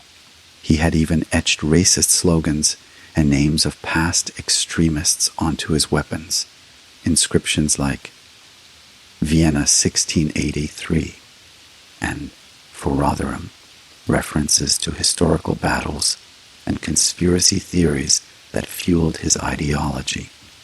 These markings became psychological clues for forensic analysts trying to map his radical mindset. Meanwhile, the New Zealand Security Intelligence Service, SANNZ, came under scrutiny. Critics questioned whether the intelligence community had focused too heavily on monitoring Islamist threats while overlooking the rise of far-right extremism. A royal commission of inquiry was soon established to investigate the systemic failures that allowed the attack to occur. Its findings would later expose serious blind spots in the way New Zealand tracked domestic threats. For the victims' families, the investigation was both necessary and excruciating. They were asked to provide DNA samples to identify loved ones, to recount what they had witnessed, to relive the trauma again and again.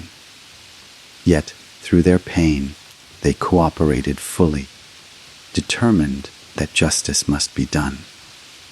Their strength inspired the investigators, who worked long hours, often in silence, driven by the weight of their responsibility. When the forensic analysis was complete, prosecutors compiled a mountain of evidence, over 13,000 exhibits, 1,000 witness statements, and terabytes of digital data. The picture that emerged was of a man who acted alone but drew strength from a virtual army of hate. He had no accomplices, no financial backers, no organization, only ideology. His weapons and his internet connection were his tools, his belief in white supremacy, his fuel. By April 2019, the charges against him had grown to 92 counts, 51 for murder, 40 for attempted murder, and 1 under New Zealand's Terrorism Suppression Act. It was the first time in the nation's history that someone had been charged with a terrorist act. The magnitude of the case demanded unprecedented coordination between agencies, from local police to intelligence services to cybercrime units. But beyond the legal details, the investigation had a moral dimension. It forced New Zealand to confront uncomfortable truths about its vulnerabilities, about online hate, and about the illusion that extremism only happens elsewhere. The police didn't just want to solve a crime. They wanted to understand it so it would never happen again. Through the tireless work of hundreds of officers and analysts, one message became clear while one man pulled the trigger. The roots of his hatred had grown through systems that the world had ignored for too long. The investigation into Brenton Tarrant was not just about justice. It was about exposure. It peeled back the layers of a global problem hiding behind screens, usernames, and silence. And in doing so, it gave New Zealand something powerful: knowledge. Knowledge of how hate spreads, how it operates, and how it can be stopped before it strikes again. When the case file finally closed, the story it told was grim but vital. No society is immune to extremism. But with vigilance, unity, and courage, it can be confronted and defeated. When the sound of gunfire faded in Christchurch, what followed was not silence. It was resolve. A nation that had been wounded to its core stood together in unity, demanding change. For New Zealand, the massacre of 51 innocent people inside 2 mosques was more than just a tragedy. It was a wake-up call. Within hours, conversations began across homes, workplaces, and government halls. How could such destruction happen in a country known for peace, safety, and community? And more importantly, how could they make sure it never happened again? The first and most urgent question was about guns. New Zealand had always been a nation with a strong hunting culture, a place where firearms were tools, not symbols of power. But the Christchurch attack revealed a flaw: the country's gun laws, largely unchanged since 1992, were dangerously outdated. The fact that Brenton Tarrant, an outsider, an Australian, could legally purchase and modify multiple semi-automatic weapons raised alarm bells across every level of government. Just 6 days after the massacre, Prime Minister Jacinda Ardern stepped before the cameras and made a promise that would define her leadership. Dressed in black, her voice steady but resolute, she declared, "Our gun laws will change." Her words echoed through the Parliament chamber and out into the world. Few leaders in modern history had moved so swiftly after such a tragedy. Within a month, her government introduced a nationwide ban on military-style semi-automatic weapons, MSSAs, high-capacity magazines, and parts that could convert other guns into rapid-fire assault weapons. The legislation passed with overwhelming bipartisan support, 110 votes to 1, a rare moment of unity that reflected the collective determination of a grieving nation. The Arms Prohibited Firearms, Magazines and Parts Amendment Act 2019 was signed into law on April 11, 2019. Overnight, what had once been legal became illegal.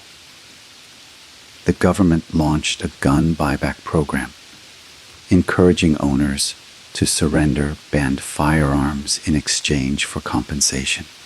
More than 60,000 weapons were handed in, a powerful gesture that showed how deeply the tragedy had touched the conscience of the country. But this wasn't just about laws. It was about leadership. Jacinda Ardern's calm, empathetic response became a symbol of how a nation could face hate with humanity. From the first hours of the attack, she refused to speak the shooter's name, saying, "He sought notoriety, but we in New Zealand will give him nothing, not even his name." That decision set the tone. The focus remained on the victims, their families, and the unity that grew from grief. Ardern's approach earned international admiration. World leaders, including Canada's Justin Trudeau and the United Kingdom's Theresa May, praised her decisiveness. But more importantly, her actions reshaped the global conversation around gun control. In the United States, a country plagued by mass shootings, commentators ask, if New Zealand could change its gun laws in weeks, why couldn't others? The New Zealand Police and Ministry of Justice worked tirelessly to implement the reforms. Thousands of gun owners registered their firearms, attended collection events, and turned in weapons voluntarily. The process wasn't without challenges.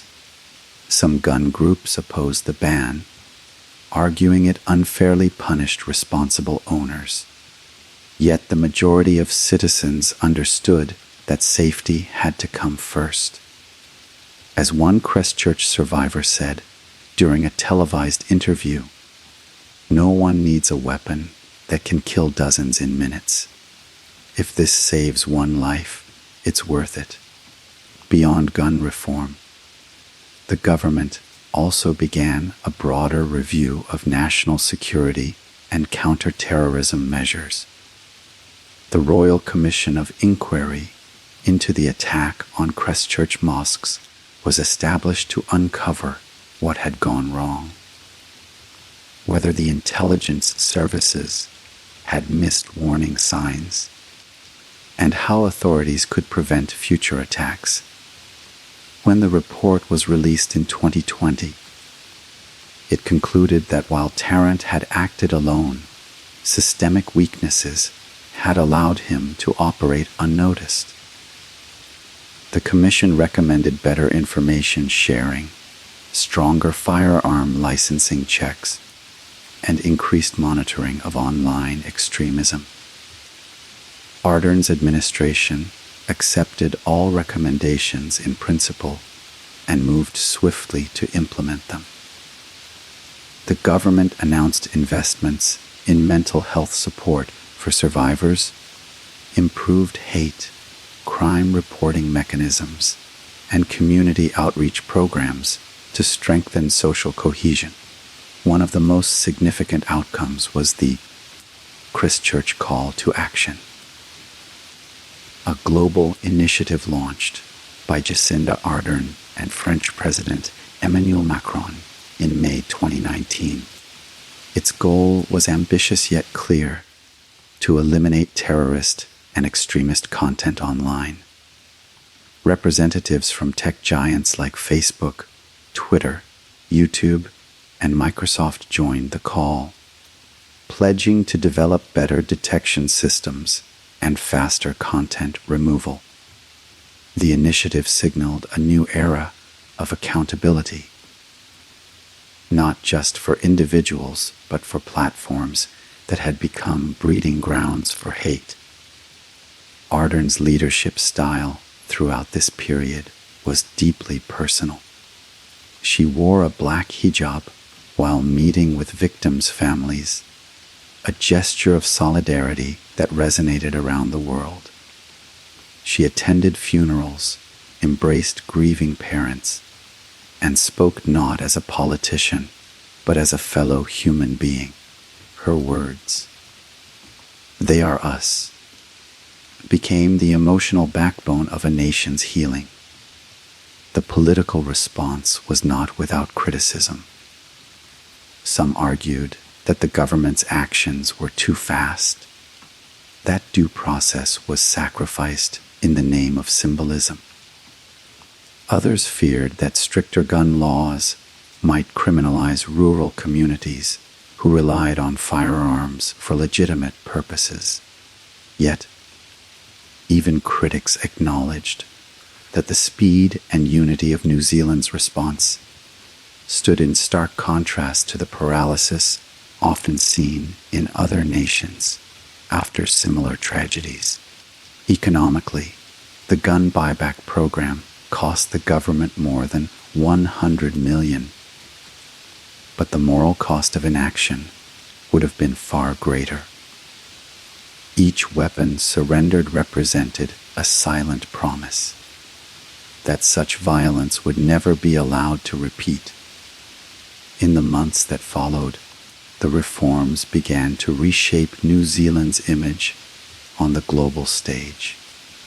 It became a symbol of empathy, driven governance, of courage in the face of extremism. Ardern's decisive yet compassionate approach was studied in leadership programs around the world. Political scientists called it the Christchurch model, where moral clarity overrides political hesitation. The changes didn't erase the pain, but they gave it purpose. Survivors saw meaning in the transformation. Families of victims found solace in the fact that their loved ones had not died in vain. Their loss had changed a nation, had made it safer, more aware, more united. Even years later, when asked about that fateful day, Jacinda Ardern said, "I wish we'd never had to make those decisions, but once tragedy struck, doing nothing was not an option." Her words captured the essence of New Zealand's response compassion, responsibility, and action. The story of Christchurch is not just one of horror, it's also one of hope. In a time when division and fear threatened to spread, New Zealand chose unity. When hate tried to silence peace, the nation answered with reform. And when the world watched, it saw not weakness, but strength, the kind that rebuilds a nation's soul. The attack that was meant to divide had instead transformed New Zealand forever. Its gun laws changed, its politics matured, its people stood taller, and in that transformation, the world found a lesson that even in the darkest of times, leadership and love can rewrite history. In the days after the Christchurch Mosque attacks, silence fell over the city. Not the silence of emptiness, but of mourning. Streets once filled with laughter and prayer were now covered in flowers, candles, and tears. Strangers embraced as one, united by grief. The air was thick with sorrow, but beneath that sorrow was something powerful. The resilience of a community that refused to be broken. The survivors of the attack, men, women, and children, carried more than physical wounds. They carried memories too heavy for words.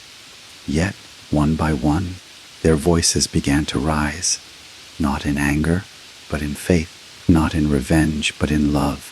For them, survival was not just about living through that day. It was about choosing compassion over hate, forgiveness over bitterness. One of those voices was Farid Ahmed, a soft-spoken man who lost his beloved wife, Hasna, at the Noor Mosque during the chaos. Hasna had helped guide other worshippers to safety before turning back to look for her husband. She never made it out. When Farid later spoke to reporters, his words stunned the world. "I forgive him," he said calmly, referring to the shooter. "I don't have any grudge against him. I love him as a human being." His message of forgiveness became a symbol of unshakable faith. He explained that his decision was rooted in Islam, in the belief that hatred only breeds more hatred. His courage to forgive, even in unimaginable pain, inspired millions. "My heart is full of love," he said, "and I will not let hatred destroy it." Other survivors shared similar stories of resilience. Temel Atakakugu, who was shot 9 times, told the media from his hospital bed, "He tried to kill us, but he cannot defeat us. We are still here."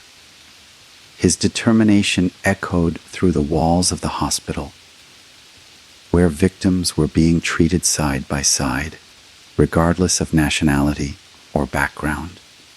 At the Linwood Islamic Center, survivors formed a close, knit support group.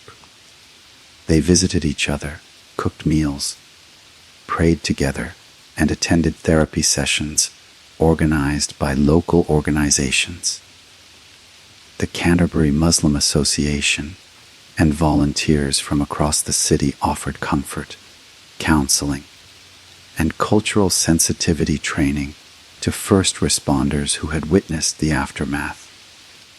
Healing, they realized, was not an individual journey. It was a collective one. The Muslim community of Christchurch had always been small but vibrant. After the attack, they found themselves surrounded by an outpouring of solidarity, unlike anything they had ever experienced. Local churches opened their doors for prayers. Maori elders performed haka ceremonies at memorials, expressing grief and strength in their traditional way.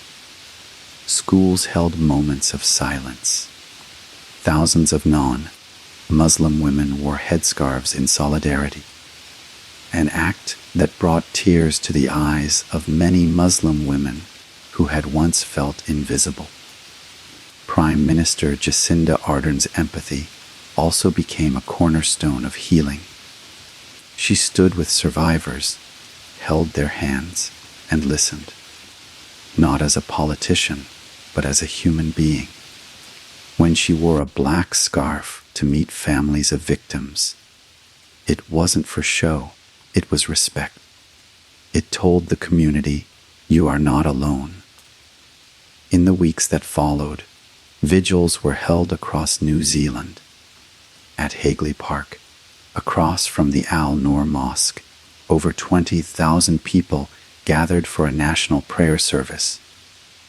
The air was filled with the recitation of the Quran, the sound of sobbing, and the quiet strength of unity. Jacinda Ardern spoke simply, "The world is looking at us. Let us be the example of kindness, of compassion." Imams, priests, and rabbis stood side by side. The call to prayer was broadcast live across national television, a first in New Zealand's history. As the adhan echoed over the park, silence fell once more. For many, it was a sacred moment, a bridge between communities that had once been divided by ignorance and fear. Survivors continued to share their experiences, not to relive trauma, but to teach. Schools invited them to speak about tolerance. Community centers hosted cultural awareness programs.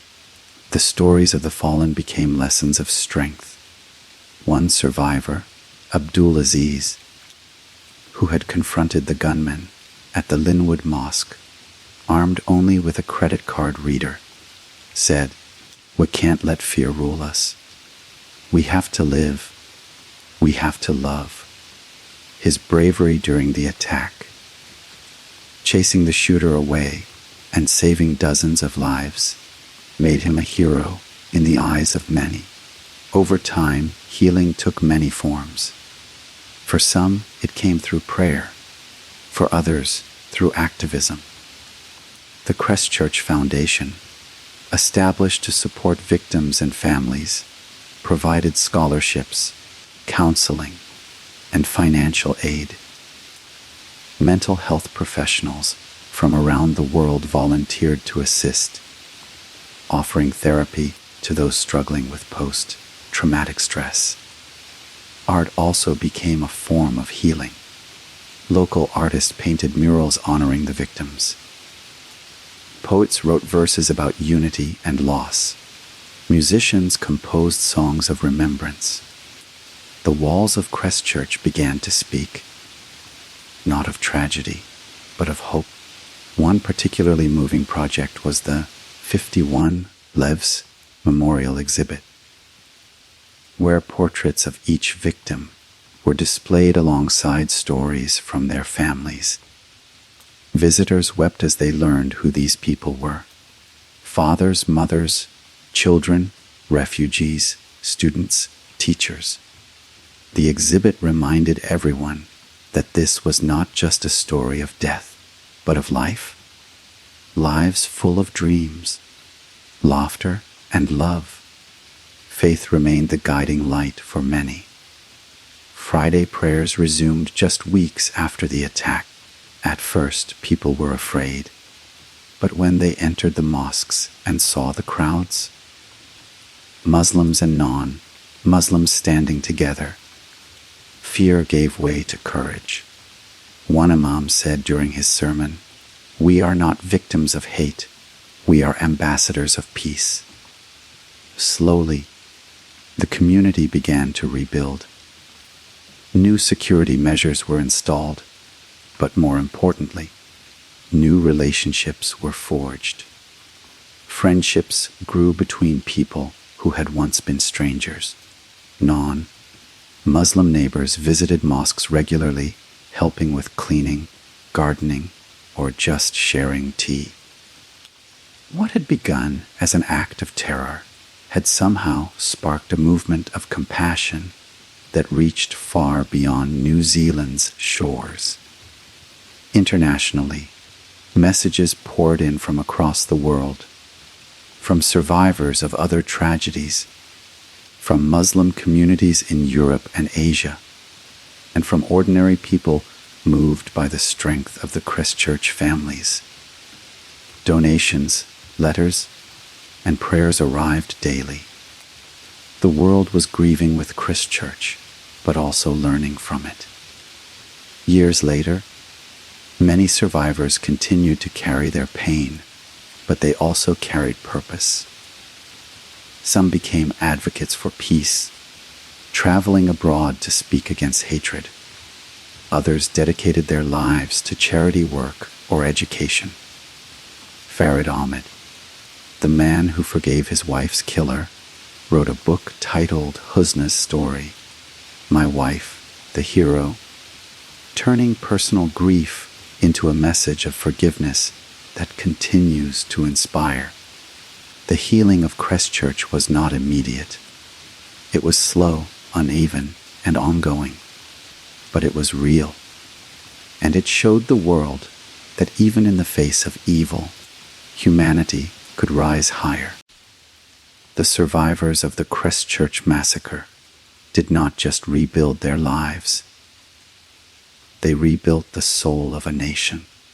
Their voices, once drowned out by gunfire, became a chorus of peace that echoed across the world. They proved that hate may take lives, but it can never conquer hearts united by faith and love.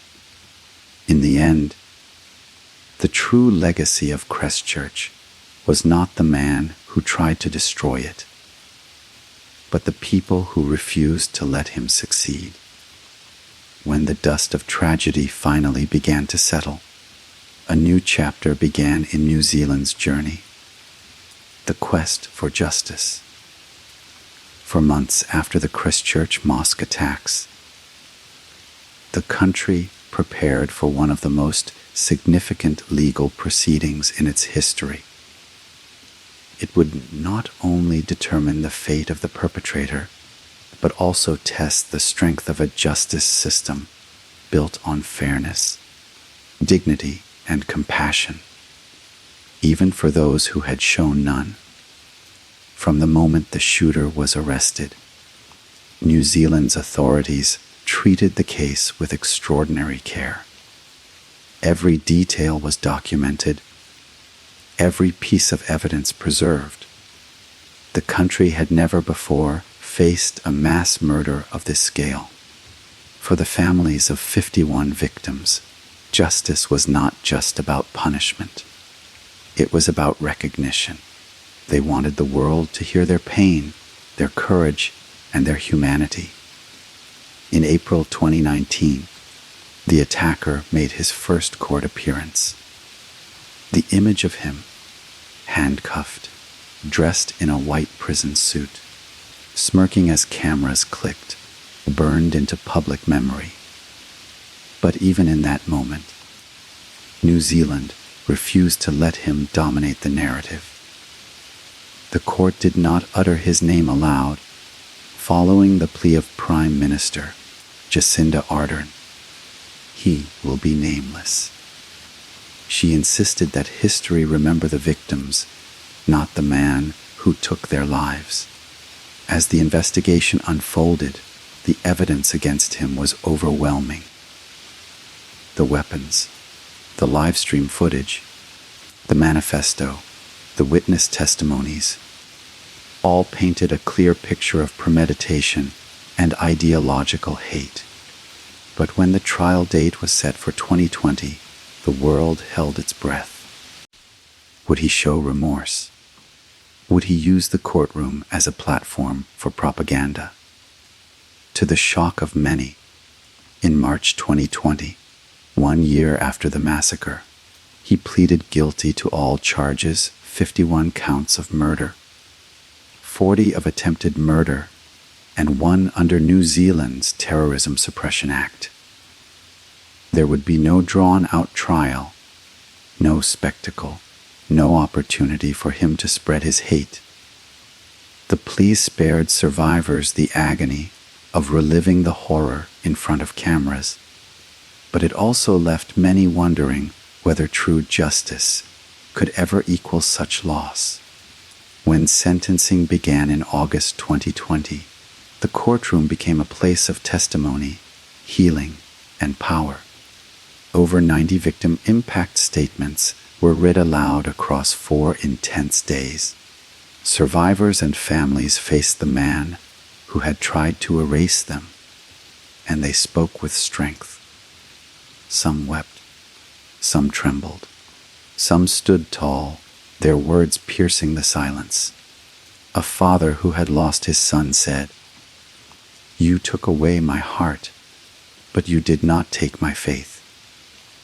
A survivor from the Linwood Mosque declared, "I am stronger than before. You failed." Others spoke of forgiveness, echoing the same compassion that had defined the community's response since day one. As they spoke, the courtroom transformed. It was no longer the attacker's stage, it was theirs. For 4 days, they told their stories of love and loss, of fear and survival. They honored the 51 souls who could no longer speak. And for once, the man who had once streamed his violence to the world sat in silence, powerless, expressionless. Judge Cameron Mander, presiding over the case, listened to every word. When it was time to deliver his decision, he made it clear this crime was beyond precedent. He described the killings as calculated brutality, driven by a warped and malignant ideology. On August 27, 2020, the court sentenced the attacker to life imprisonment without the possibility of parole.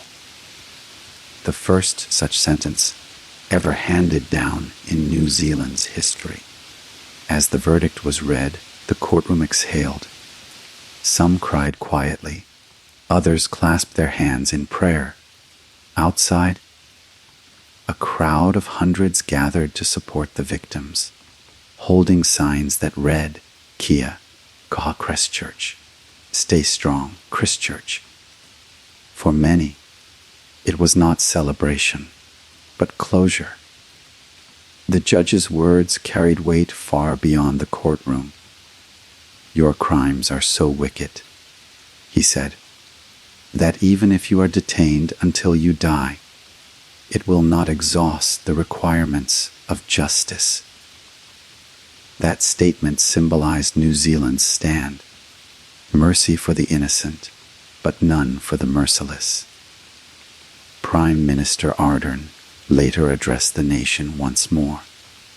She thanked the judicial system, the police, and most of all, the Muslim community. "Nothing," she said, "can take away the pain. But I hope you feel the arms of New Zealand around you." Her message reaffirmed that justice was not vengeance. It was the preservation of peace. Internationally, the verdict was seen as a milestone. Many legal scholars noted that the case set a precedent for handling acts of terrorism motivated by white supremacy. It also sparked discussions about de-radicalization, prison reform, and the psychological roots of hate. The sentence sent a clear message to the world: ideology-driven murder would find no sanctuary in justice. In the months following the sentencing, survivors continued their healing journey. Some said that hearing the verdict helped them sleep again. Others admitted that the pain would never truly fade. But for all, the courtroom had become a place where their dignity was restored. The shooter was transferred to a high-security prison, isolated for safety and to prevent influence over other inmates. His name faded from headlines, as New Zealand had intended. Instead, media outlets continued to focus on the victims, their families, and the ongoing community rebuilding.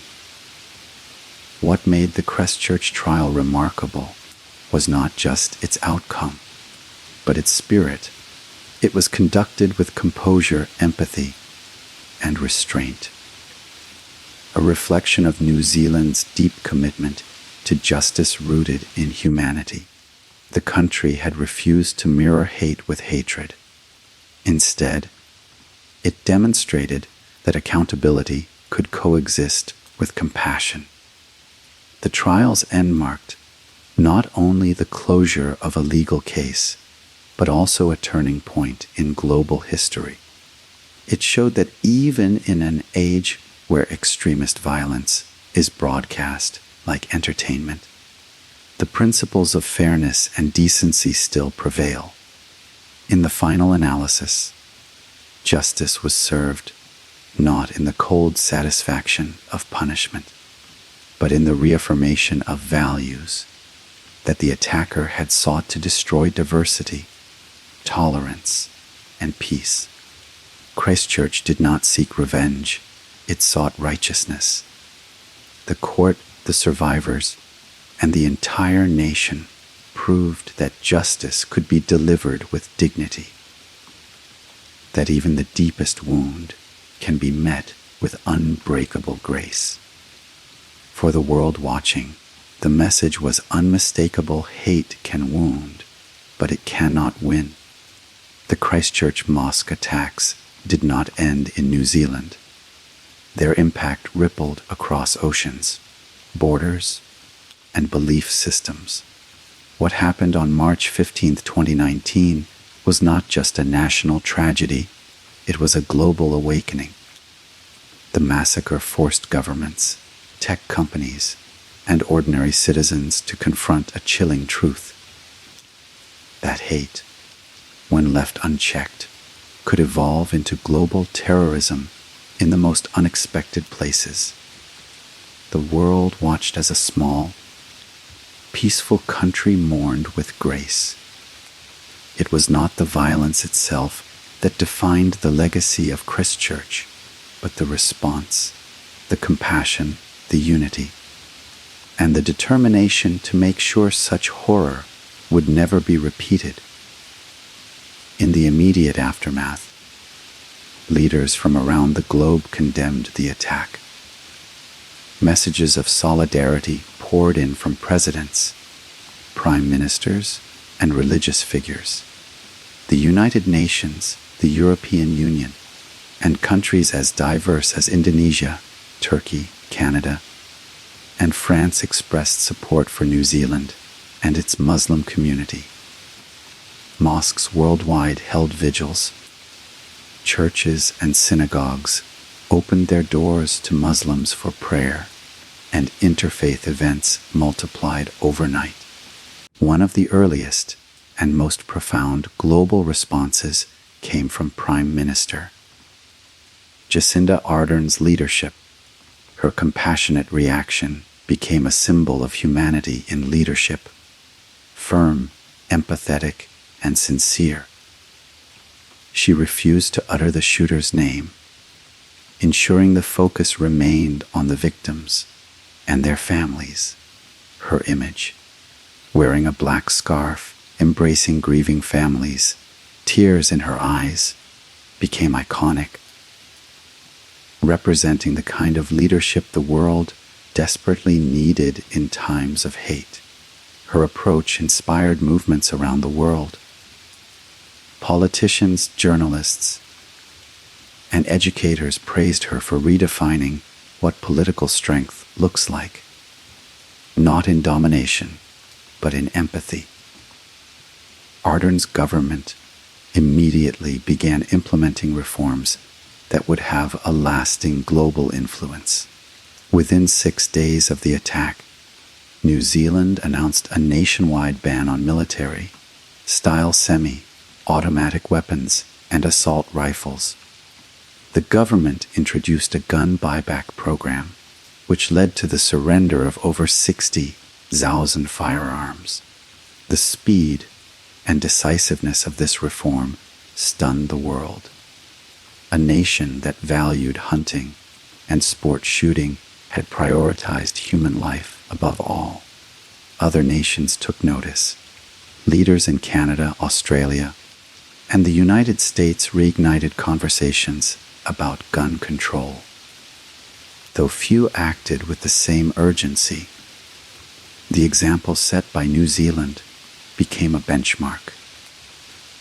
Proof that political courage could translate into real change when guided by empathy rather than fear. But the global consequences extended beyond gun laws. The Christchurch Call to Action, led by Jacinda Ardern and French President Emmanuel Macron, was launched in May 2019.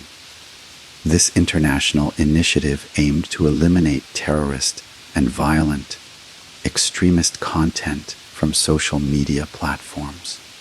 Leaders from 17 countries and major tech companies like Facebook, Google, YouTube, Twitter, and Amazon joined the pledge. For years, the internet had been a breeding ground for extremist ideologies. The Christchurch shooter had used it to radicalize himself and broadcast his hate. Now, governments and companies were being forced to reckon with their responsibility. The Christchurch call became a turning point in the global conversation about digital accountability. Tech giants introduced stricter moderation systems, quicker content takedowns, and AI-driven monitoring to detect violent extremist materials. It wasn't perfect, but it was a beginning. A united front against the weaponization of information. Beyond politics and technology, Christchurch sparked a moral reflection worldwide. People began asking, how do we let hate grow online? Why do we ignore it until it explodes into violence? In schools, classrooms discussed Islamophobia, tolerance, and empathy. Community centers hosted workshops on understanding bias. Interfaith dialogues flourished. Christchurch had become a case study, not of terror, but of how the world should respond to it. In countries like Canada, the UK, and Germany, Muslim communities reported a surge in public solidarity. Muslims attended Friday prayers to show support. Cities held peace marches. In some places, strangers formed human chains around mosques during prayers as a protective gesture. The message was clear.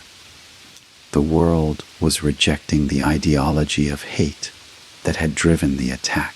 The United Nations designated March 15 as the International Day to Combat Islamophobia in 2022, directly referencing the Christchurch tragedy. The day now serves as a global reminder of the dangers of prejudice and the need for unity among faiths. Meanwhile, New Zealand itself continued to embody resilience. The government introduced stronger hate crime laws, improved counter-terrorism measures, and launched educational campaigns to promote inclusion. Police and intelligence agencies revised their operations to better identify and prevent extremist threats, not just from international terror networks, but from homegrown white supremacy. But perhaps the most profound impact of Christchurch was emotional. Across the Muslim world, there was grief, but also gratitude. Gratitude for the way New Zealand responded, for the way its people wrapped their arms around a community in mourning, and for the way their leader spoke for all humanity. For Muslims living in Western nations, Christchurch felt personal. It reminded them that while hatred could exist anywhere, so could compassion. The scenes from New Zealand, non-Muslims attending Friday prayers, children writing letters of love to Muslim families, churches ringing bells in tribute to mosque victims, offered comfort to communities that often felt marginalized. Christchurch also reshaped how media reported on extremist violence. For decades, coverage of terrorism had been uneven, focusing on ideology rather than humanity. But after Christchurch, journalists began centering victims' stories. Newsrooms made editorial decisions to avoid publishing manifestos or videos of violence, reducing the spread of extremist propaganda. Culturally, The event inspired countless works of art, literature, and film dedicated to remembrance and unity. Documentaries like They Are Use and Rebuilding Christchurch explored how a community's faith triumphed over tragedy. Poets wrote verses of hope, and songs were composed to honor the 51 lives lost. These creative efforts helped keep the victims' names alive, not as statistics, but as individuals whose lives mattered. On social media, the hashtag #TheyAreUs became a global movement. It carried stories of love, interfaith solidarity, and the enduring belief that compassion could defeat cruelty. While the internet had once amplified hate, it was now being used to amplify healing. Years later, Christchurch remains a lesson the world cannot afford to forget. It exposed the dangers of online radicalization, the fragility of peace, and the power of leadership rooted in empathy. It also reminded the world that unity is not born from similarity, but from shared humanity. The legacy of Christchurch is not defined by the horror of that day, but by what followed. Laws rewritten, platforms reformed, and hearts opened. It stands as proof that even in the darkest of moments, light can emerge strong enough to guide nations forward. As Prime Minister Jacinda Ardern said on the first anniversary of the attacks, standing before the memorial wall inscribed with the names of the 51, what cannot know their future, but we can honor their legacy. We can be the place where love wins, where diversity is cherished, and where hate has no home. That is what Christchurch gave the world.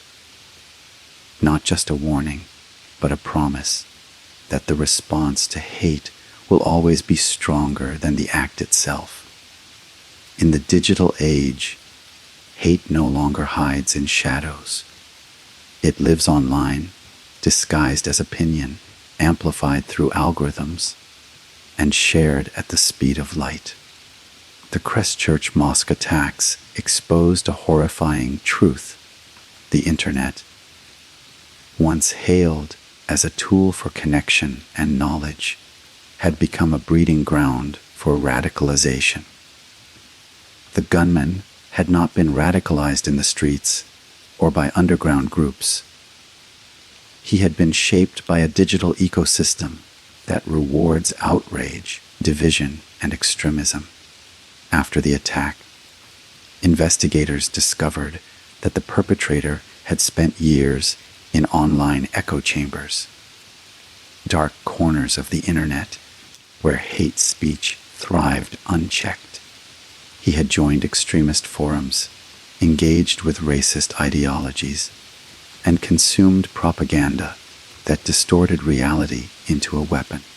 His so-called manifesto was filled with references to online memes, conspiracy theories, and coded language meant to appeal to a global audience of extremists. It was an internet-born crime, executed with digital precision. The attack was live-streamed on Facebook, broadcast to thousands before being removed. Within minutes, copies spread across YouTube, Twitter, and Telegram, uploaded faster than platforms could delete them. The horrific video became one of the most virally shared acts of violence in history, proof of how deeply intertwined technology and terrorism had become. Governments and citizens alike were horrified. How could something so monstrous circulate so easily? Why had social media companies, with their billions in resources and artificial intelligence, failed to prevent it? The questions were uncomfortable but necessary. Christchurch forced the world to confront not just hate itself, but the systems that allowed it to flourish. In the days following the massacre, Jacinda Ardern called on world leaders and tech CEOs to take responsibility. The internet cannot be a place where hatred and violence are published without consequence, she said. Her message resonated worldwide. She and French President Emmanuel Macron soon launched the Christchurch Call to Action, a landmark initiative to eliminate extremist content online. The Christchurch Call was more than a political statement. It was a turning point. Major tech companies like Facebook, Google, Twitter, YouTube, Amazon, and Microsoft pledged to develop faster detection systems, improve human moderation, and share data with governments to track extremist networks. Artificial intelligence tools were upgraded to identify violent live streams within seconds. Platforms introduced crisis protocols, allowing them to automatically lock and isolate viral violent content before it spread. But as governments and tech companies scrambled to respond, a deeper debate emerged. Could the internet ever truly be safe? The challenge was immense. Every platform that removed extremist videos faced accusations of censorship. Every law aimed at restricting hate speech risked being misused. The digital world had no borders, and so, neither did the problem. Researchers began to study the psychology of online radicalization more closely. They found that hate spreads in patterns. Small doses at first, disguised as jokes or political commentary, then gradually escalating into full-blown ideology. Algorithms designed to keep users engaged often pushed people toward more extreme content, not less. A person watching one video on immigration could soon find themselves in a web of extremist propaganda within hours. The Christchurch case became a global warning of this phenomenon. The shooter had cited other online terrorists, including those involved in attacks in Norway and the United States, as inspirations. In turn, his own crime inspired copycat plots across multiple countries. Each event proved how easily online narratives could translate into real world bloodshed. In response, New Zealand strengthened its counter-terrorism laws to include online radicalization and digital hate crimes. The government began working closely with community leaders, researchers, and cybersecurity experts to detect early warning signs of extremism. Schools launched digital literacy programs to help young people identify misinformation and avoid online traps. Globally, law enforcement agencies became more proactive. The FBI, Europol, and Interpol began tracking extremist online communities, shutting down propaganda sites, and arresting individuals who distributed violent materials. Social media platforms banned thousands of extremist accounts, and governments passed new regulations demanding transparency in content moderation. However, these efforts came with challenges. Extremist groups simply migrated to smaller, encrypted platforms, Telegram, Gab, Acon, and dark web forums, where they could operate beyond the reach of mainstream regulation. There, they built new communities, trading tactics, propaganda, and even weapons manuals. It was a digital arms race. Every step toward control met with new methods of evasion. Yet, amidst these complexities, the Christchurch tragedy sparked a global movement of digital responsibility. Activists, educators, and ordinary internet users began taking action. Campaigns like Think Before You Share and Fais No Room For Hate encouraged people to question online narratives and report dangerous content. Tech influencers started speaking openly about mental health, identity, and the dangers of echo chambers. In universities and think tanks, a new field of study emerged: digital extremism research. Scholars analyzed how radicalization networks functioned, how language evolved to mask hate, and how memes were used as recruitment tools. The goal was not only to prevent another Christchurch, but to understand how the internet could once again become a tool for empathy, not division. Meanwhile, survivors and victims' families use the same digital platforms that once spread hate to now spread hope. Many took to social media to share stories of forgiveness, faith, and resilience.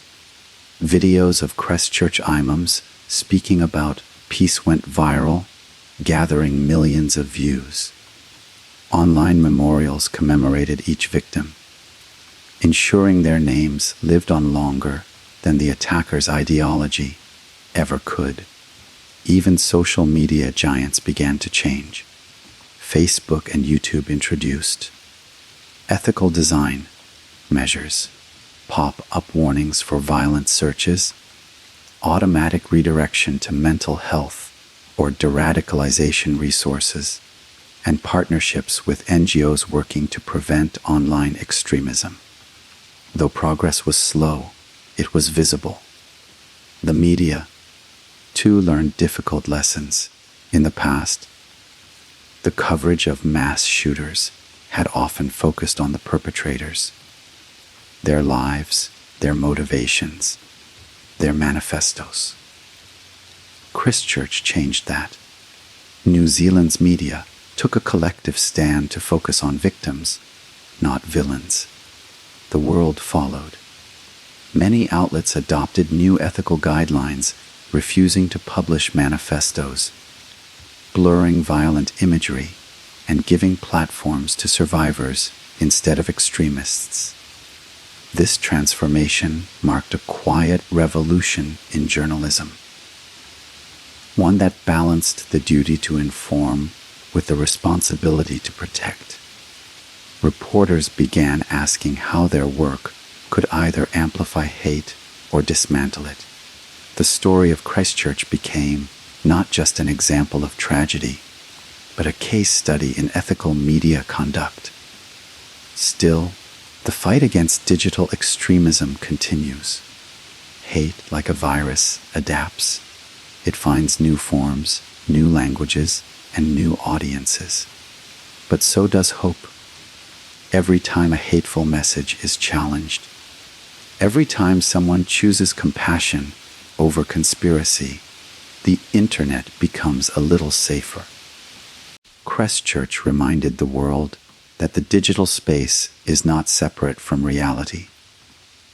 It shapes it. The gunfire that echoed through those mosques began with words, ideas, and online conversations. Stopping the next tragedy means stopping the spread of hate at its source, not in the streets, but in the servers, forums, and screens where it grows. The battle against online extremism is not just technological, it is moral. It asks every person a question. What will you share? What will you stand for? Christchurch's legacy endures not only in laws or policies, but in awareness. A global understanding that silence online can be as dangerous as violence offline. The internet can connect or corrupt. It can heal or harm. The choice ultimately is ours. In the aftermath of Christchurch, one truth became clear: the world cannot erase hate, but it can choose not to amplify it. In the quiet months that followed the tragedy, the city of Christchurch began to change. The pain of March 15, 2019, lingered like a shadow, but beneath it grew something luminous. A movement of rebuilding, not just of structures, but of souls. What had once been a city known for its gardens and Gothic architecture was now known for its courage, compassion, and faith. Rebuilding after such devastation was not simple. It wasn't just about repairing broken walls or replacing shattered glass. It was about healing hearts, restoring trust, and rekindling a sense of safety within a community that had been brutally violated. For New Zealand's Muslim population, small but vibrant, this process became both a test and a triumph of faith. The Noor Mosque and Linwood Islamic Center, once scenes of horror, became sacred spaces of remembrance. When the doors reopened, it was with tears, prayers, and resilience. Shoes lined the entrances once more. The sound of the adhan, the call to prayer, filled the air again, echoing like a promise that faith would not be silenced. The reopening of Noor Mosque symbolized more than spiritual continuity. It represented defiance against hate. Community leaders made a powerful decision. The mosque would remain open to everyone. Non-Muslims were invited to visit, to ask questions, and to learn. In the weeks that followed, thousands walked through its doors. They came not as tourists, but as witnesses to humanity's endurance. Inside, walls once stained with grief became canvases for hope. Artists painted Arabic calligraphy with verses from the Quran. Whoever kills an innocent soul, it is as if he has killed all mankind, and whoever saves one, it is as if he has saved all mankind. These words became a moral cornerstone for the entire city.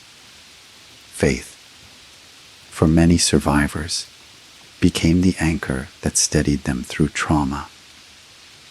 They prayed for their loved ones, for their country, and even for the man who had tried to destroy them. That depth of faith astonished the world. Farid Ahmed, whose forgiveness had touched millions, continued to speak publicly, sharing his belief that love was stronger than hatred. "Our faith is not shaken," he said. "It has grown." Around him, the Muslim community of Christchurch began to rebuild its rhythm of life. The Friday congregational prayers resumed, now accompanied by police patrols and community volunteers offering support. But even those visible reminders of fear could not overshadow the spirit of unity that filled those gatherings. Every prayer was now an act of resistance, a declaration that peace would always overcome terror. Beyond the mosques, the entire city became involved in the renewal. Churches, synagogues, temples, and community centers held interfaith events where people of all religions came together to talk about healing. The sound of hymns blended with verses of the Quran, creating a harmony that Christchurch had never experienced before. Schools played a vital role too. Teachers spoke gently, but honestly to children about what had happened.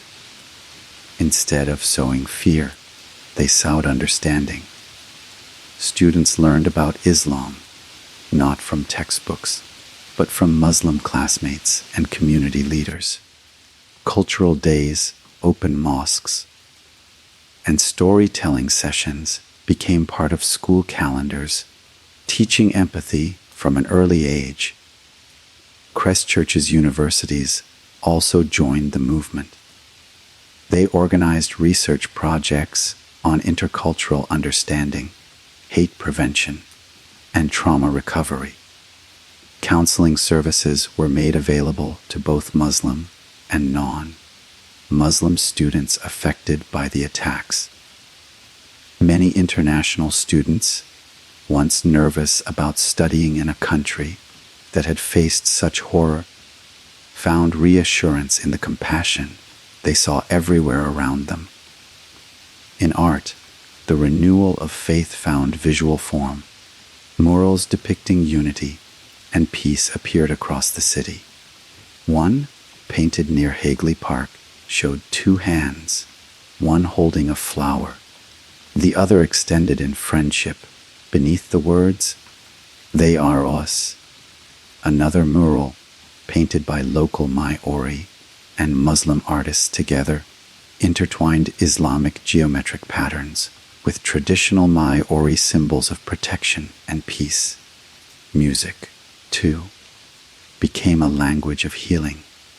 Choirs performed songs of remembrance, and traditional Maori singers dedicated Waiaira Aroha, songs of love, to the victims. These performances brought people to tears, reminding them that mourning could coexist with hope. Faith communities from across New Zealand and the world sent support. Donations poured in, not only in money, but in letters, artwork, and handmade gifts. One child from Canada sent a letter that read, "I'm not Muslim, but I want you to know you're loved." It was pinned to the wall of Noor Mosque, a small gesture that said more than words ever could. But the rebuilding was not just spiritual, it was deeply emotional. Many survivors struggled with post-traumatic stress, nightmares, and grief. The government, along with mental health organizations, established the Kia Kaha Christchurch Fund, providing counseling and community-based support. Psychologists trained in trauma therapy began working directly with families. Importantly, they were joined by imams and cultural advisors, ensuring that healing honored both faith and identity. As the years passed, the community's strength turned into advocacy. Christchurch Muslims began leading workshops on tolerance and peace. They spoke at international conferences, sharing how they had found strength through faith. Their story became a lesson in resilience for the world, a demonstration that spiritual conviction can transform pain into purpose. In 2021, on the second anniversary of the attacks, a permanent memorial was unveiled near the Avon River, called the Oi Manawa, the National Memorial to the Victims of the Mosque Attacks. It featured 51 leaves cast in bronze, each bearing the name of a life lost. Water flowed gently beneath them, symbolizing both tears and renewal. Families gathered, laying flowers and whispering prayers. The moment was quiet, but profound, a collective breath of remembrance and gratitude. The renewal of Christchurch was not just about healing Muslims. It was about healing the soul of an entire nation. New Zealanders began examining their own assumptions, biases, and fears. The attack had forced them to see how fragile tolerance could be and how necessary it was to nurture it actively. In many neighborhoods, small acts of kindness became a new normal. Non-Muslim neighbors offered rides to mosques. Restaurants began offering halal menus. Libraries stocked more books about Islamic culture. Public spaces displayed multilingual signs saying Kia Kaha and A's Salam Alaikum, peace be upon you. What once might have seemed foreign now felt like family.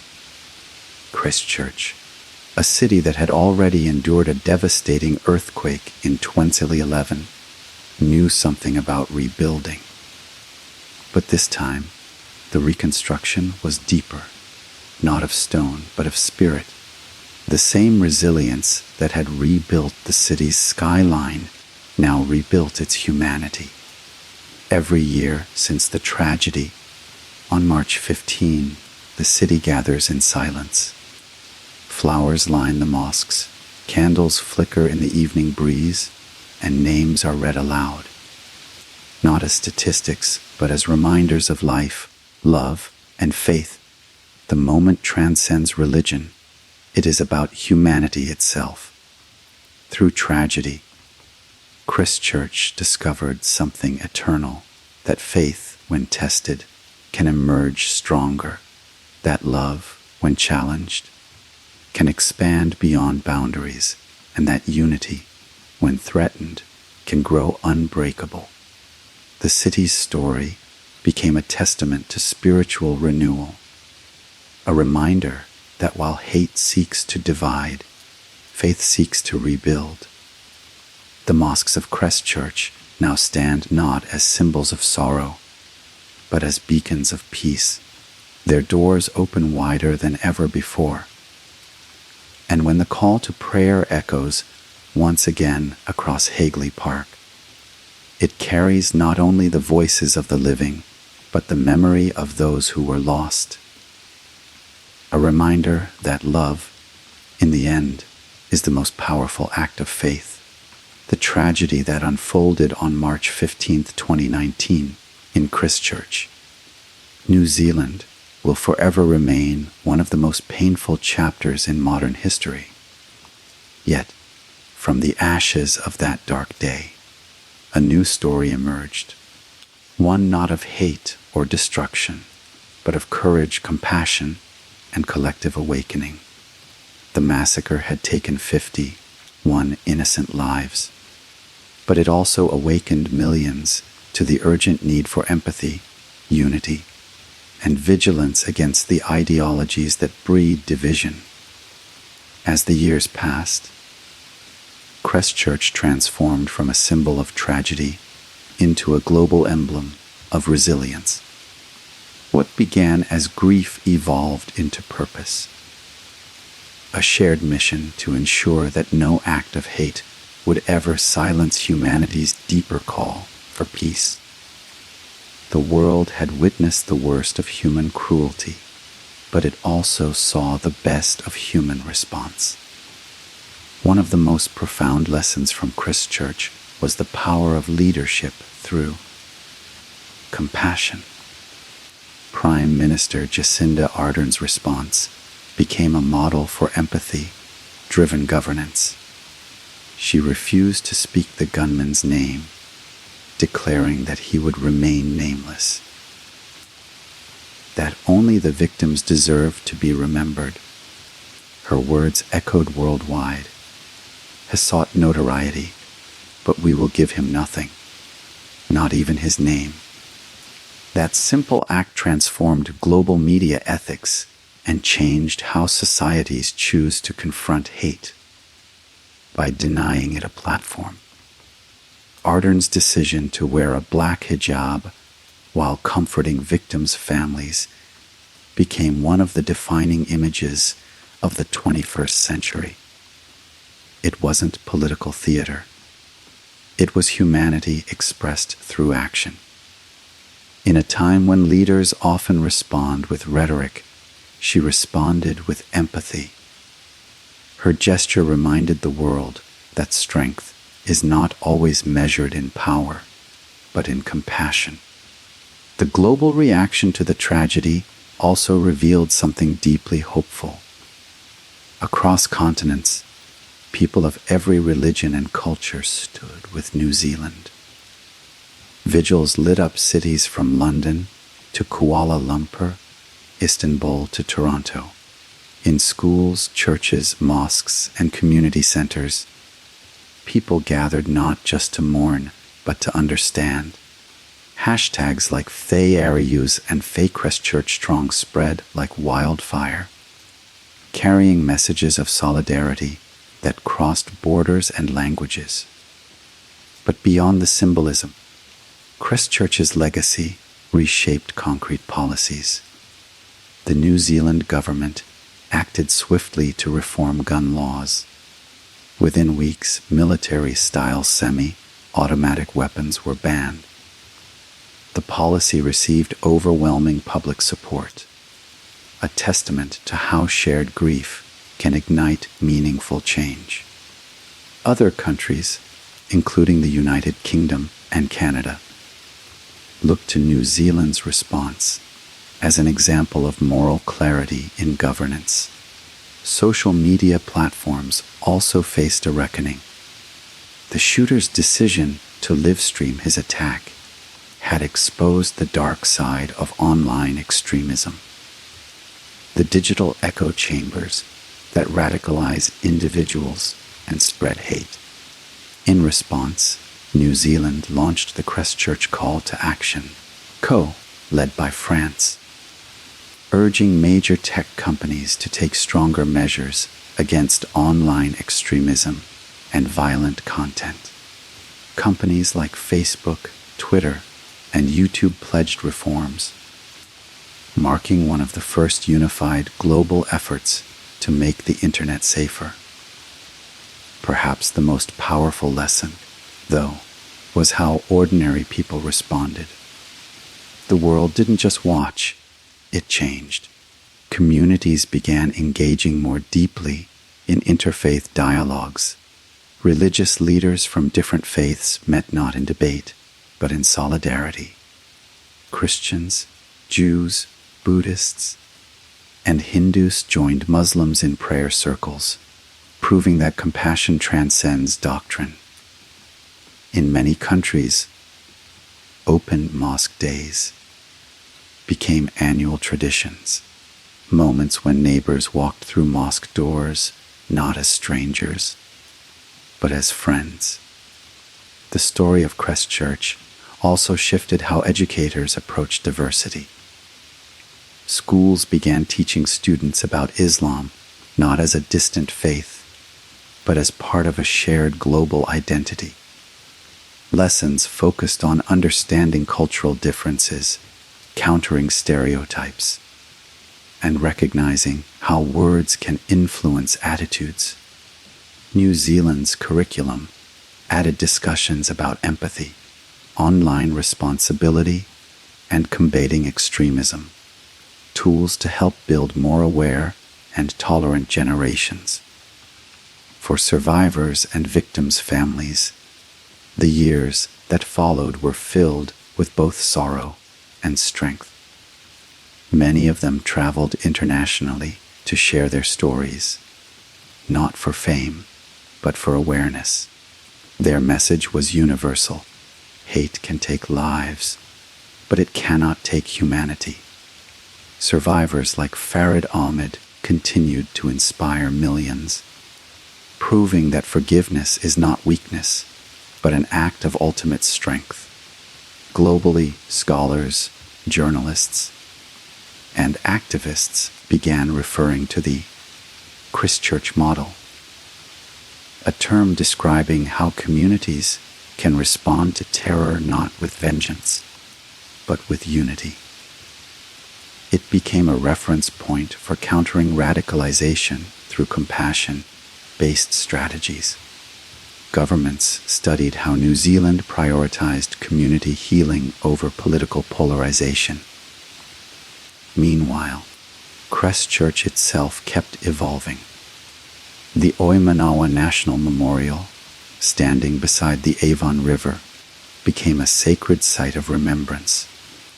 Each of its 51 bronze leaves shimmered under the sunlight, representing not just loss, but life, and the promise that those who were taken would never be forgotten.